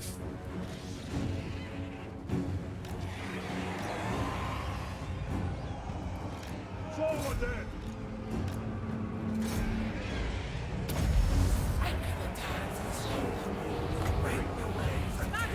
Captain!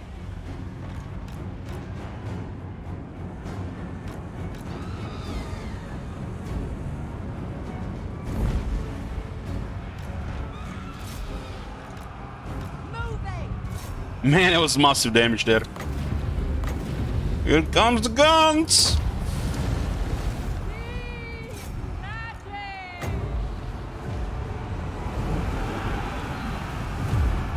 My way!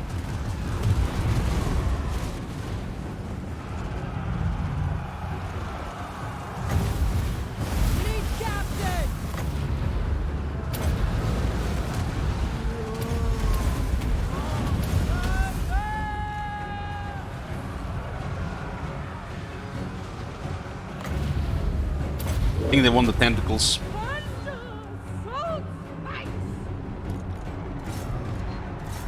Using the crabs as the tanks. The sirens don't even have to engage here. Oh my god. My cutlass thirst.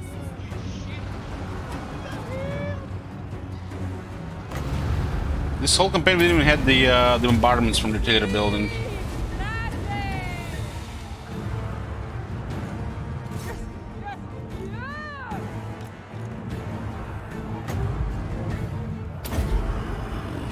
Britannia!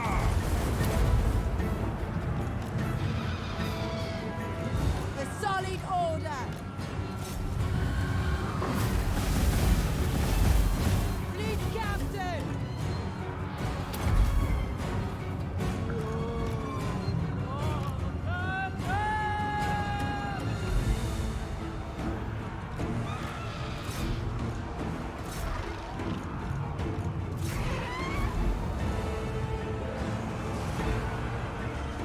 We have some extra missile resistance.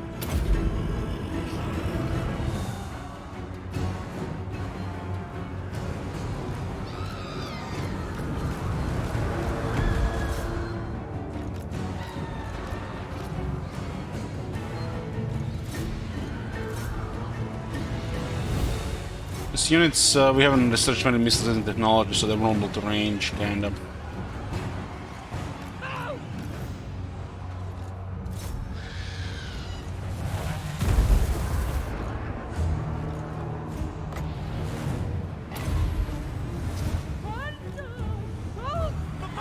I think this guy's got extra scare here from that nuke.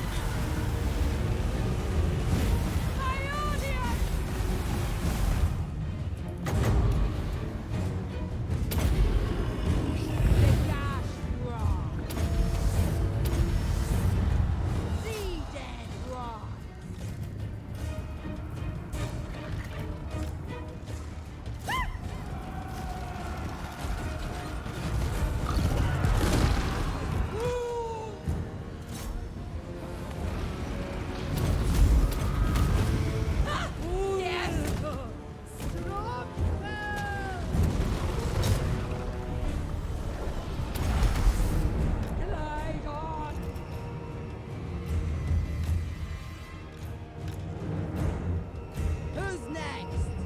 Shamble on.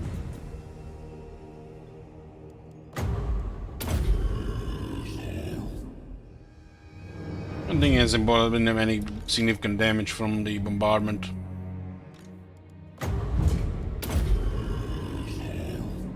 These guys don't have much HP, so these the res, but wasn't paying attention who was damaged at the start.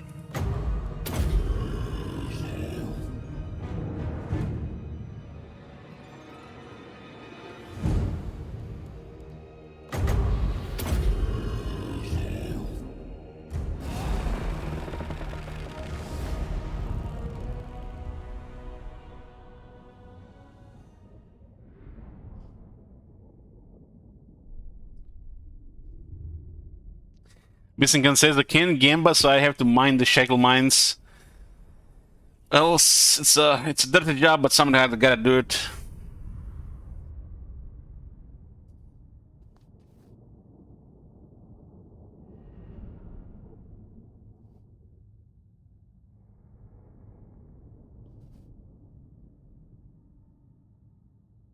Degman says I'd rather watch you in Bugs in Warhammer 2 than someone else playing Buggy Warhammer 3. Appreciate it.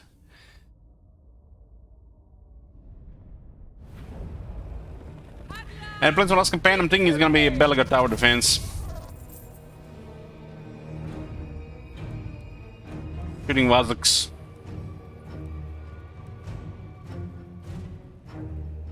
Ransom them!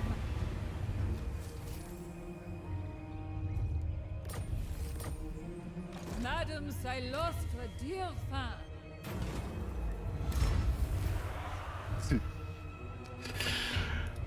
Madams, I lost a dear fan. It's bugged. It's actually not bugged, it works. It works, it works. I forgot we had a debuff.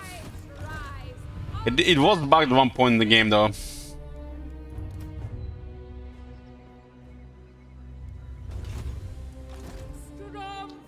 One, have you not seen the last two Belgrade Tower Defense? Go check the first one. You'll see what I'm talking about.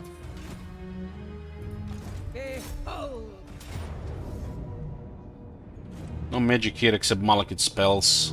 Nobody dead? Oh, thank you. And now, Save me some time. perfection. Been grinding these Dark Hills for the last 20 turns. More valuable as a living audience. Frenzy. Frenzy on the lobster. That's very good.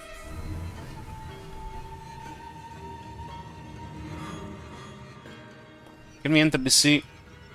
Oh shit, we can't.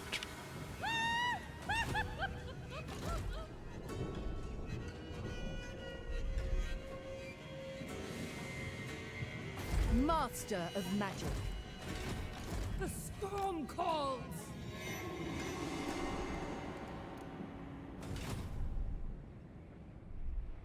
Northern Ulton still fortifying. Sun has been growing quite slowly. Fleet captain, reporting. Journeying. I have a feeling this guy might punish us here because of that movement. Bones on deck. Sildrator. Admiral of the Get a fleet. Strakton here.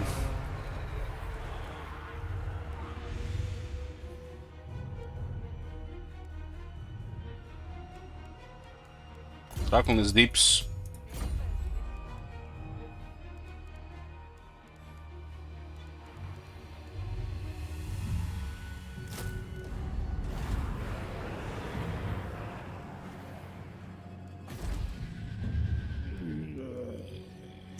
Waiting for Eastern Bazaar before we build the rest of the stuff here.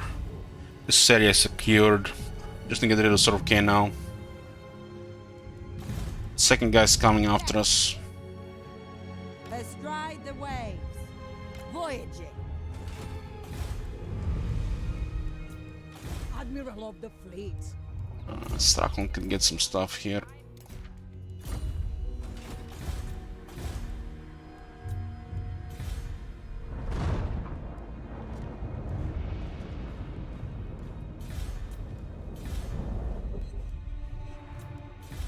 We'll see if we get the Ancient City of Quintex.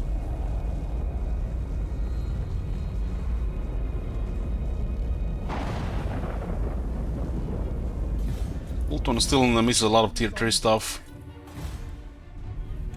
Okay, we're Haika Zagreb got level 4. This is what we're missing for the victory. Everything else can be done before. We have a 311 growth here, so we've been going for it.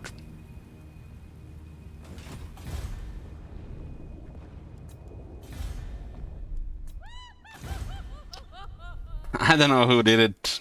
I think it was Rhythm Gardner.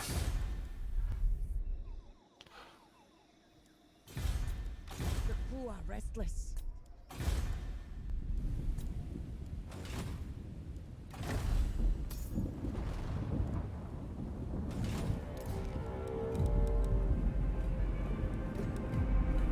It's coming from the east. We'll send Celostra after him. This is usually good for them. They have some weird behavior. They can lose half their army with that.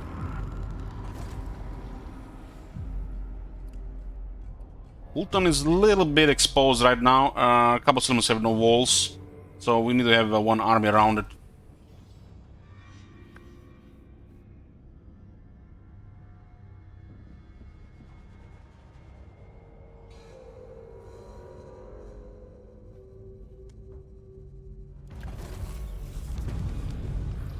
Good money. Get extra 20,000. 500 for every building up. 505. How much we get? 4,000.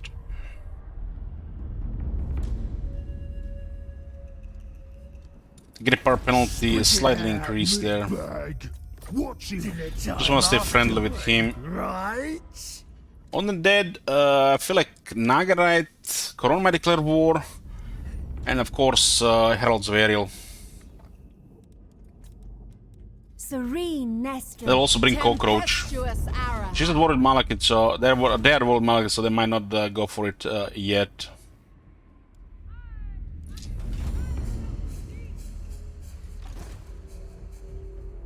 Ahoy! All bones on deck. Corsair of the night. Yeah, it would be nice getting Ancient City here. This will close this area. Sing the songs of death.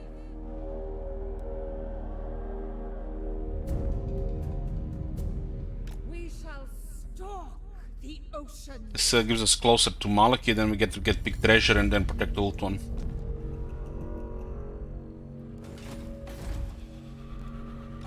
Serve for eternity. Fall in, deckhands. Onward, crew. I True. have sailed the world. Follow, shipmates. Yes? Swiftly now. Ready. The sea brings death. All set.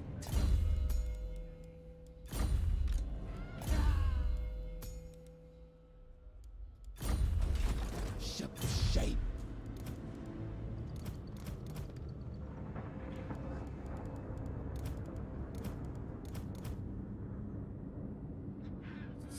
Pick your It's better for take about this army. What is your demand? This is a Notorious Admiral. All bones on deck.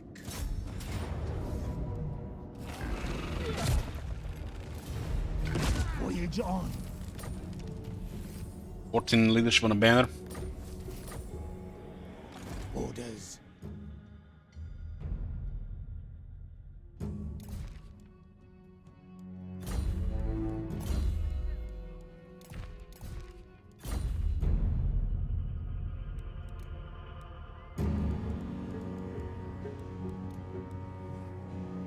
No straggler. Hey, Cookies.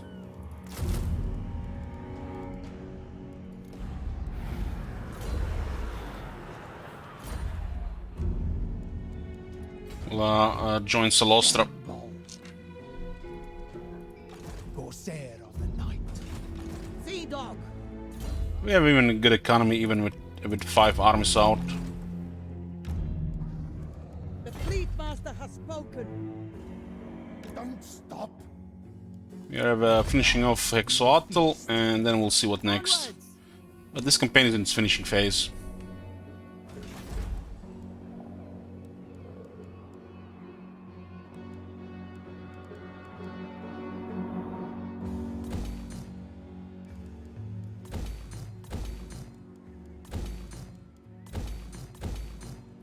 There's a lot of piles around.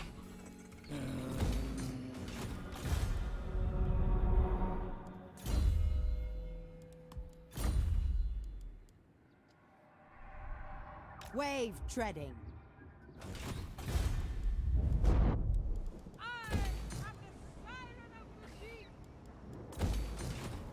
We have a lot of settlements, it requires a lot of money to build.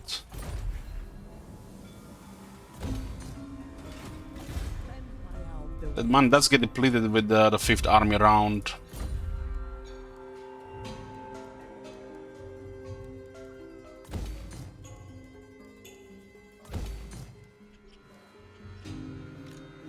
The seas are mine.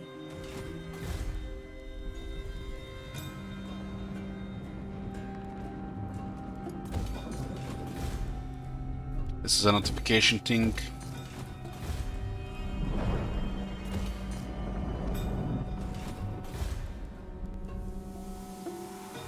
So it's a decent tier 3 building, but you can just click on it whenever you want because it's expensive as well.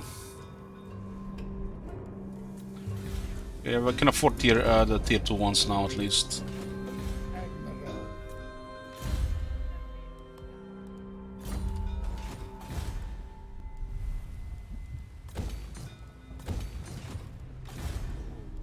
Eventually we have more money we can spend, even with 5 armies, so we can just mindlessly build. Quivering in their boots. Missing a couple of Vampire Fleet Admirals. I'm unhappy with the traits. I don't want Discipline Confident. Blood and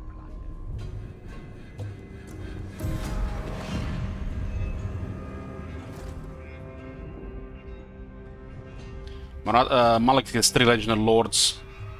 This makes him a little bit annoying. I don't think any effect can have more than 1 Legendary Lord.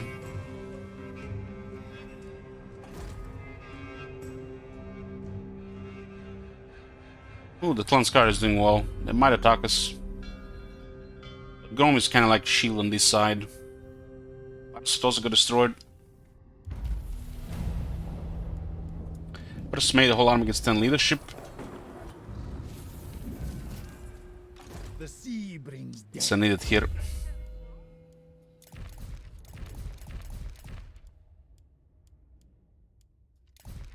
Sirens don't have enough leadership and unpredictable changes that are troublesome. Border Prince against Stoza, okay.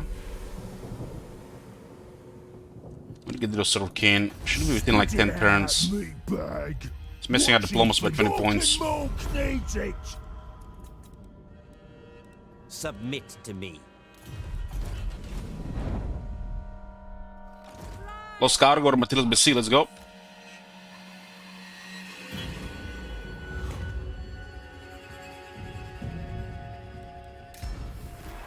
Frenzying the whole army up. They're going for Elysia, so gotta go there. Not this star.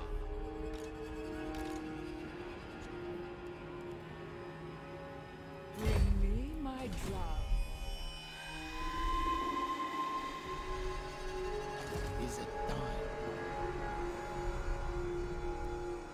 They might be in this area here that we don't see them. But we cleared them recently, it's unlikely they're there now. Okay, this is the last region of Gran Pepe. City's also quite weak. Trained by the White Tower. My compass agrees. Have at it!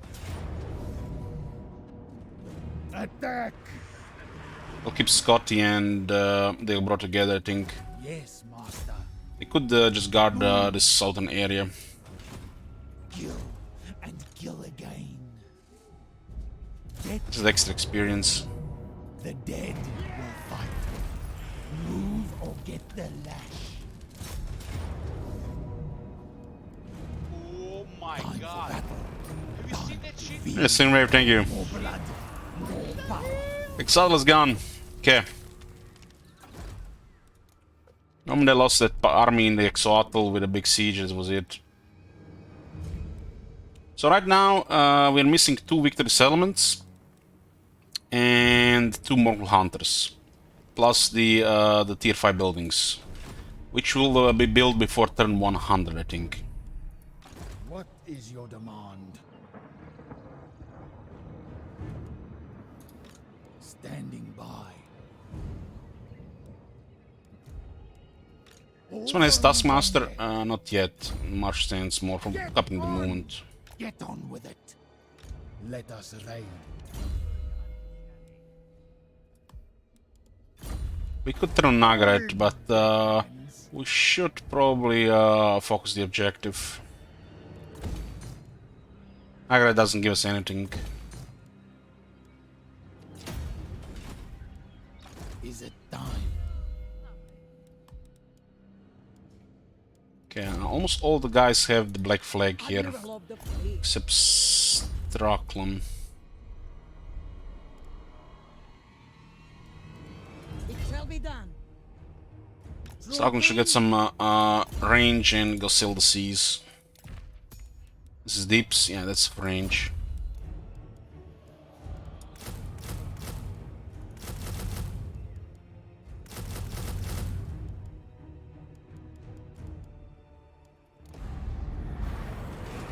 Land folk are weak. On the devil! Move your spineless bags! Okay, we've got 5 arms up. It is kind of costly. We could have been having over 10k income instead, but we can also do more and level up lords faster. By hook or sword, they'll fall. Keep an eye on this Salute this your pass. vessels. Sail away. Do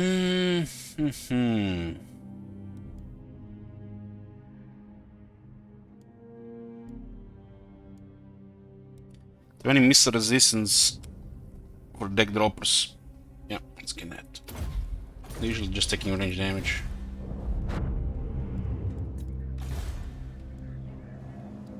How much? There was 12 population now. That'll be happening soon.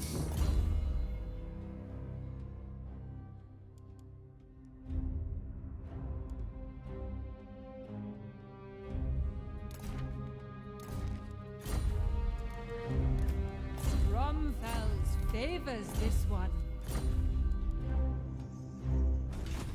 10,000 lashes. This is for the research. Oh my god. Yeah, frag. See that shit? Holy shit. What the hell? We got more necromancer, so. You'll do the death.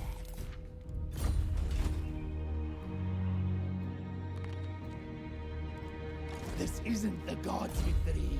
It's mine. Corsair of the night.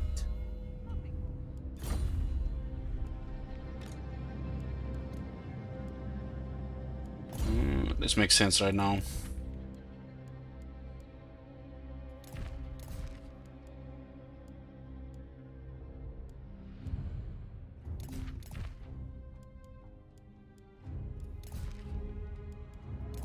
This one is actually the hybrid.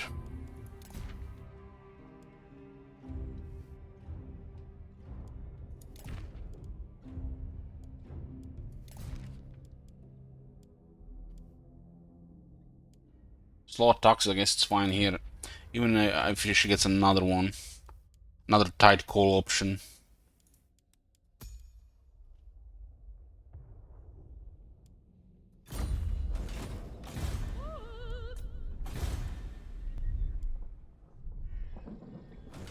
So what will Nagare do now? We're at war with Nagaron, Kaldosotek and Hagriff. Kaldosotek is knee deep in shit. This is just random when we were clearing some of the legendary admirals.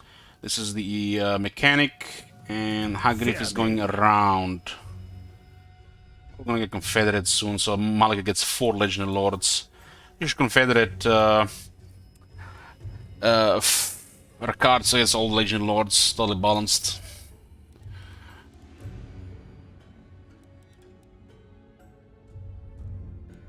Not one Druki on Nagaris. This war with Malekith and Ace of Neg. It's unlikely to make peace with Nagaron, so this part of the map just might be fine now.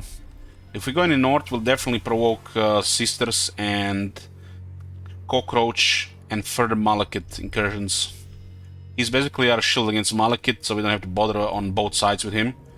And one of our armies or 2 will just be eating Malekith around, while one of them will go to the Victory Coast. Jungle's been quiet, but even if we lose all of it, as long as I have Exalted, it's fine. Is the ancient city of Quintex a victory settlement? It's not. Why would this city be a victory settlement? It's arbitrary a victory settlement list. Been getting treated by their shits in day 1. What is your demand?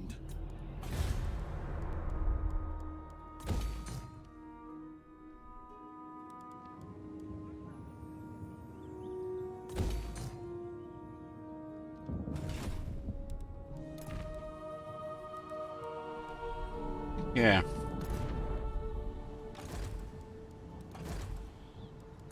Captain, on deck.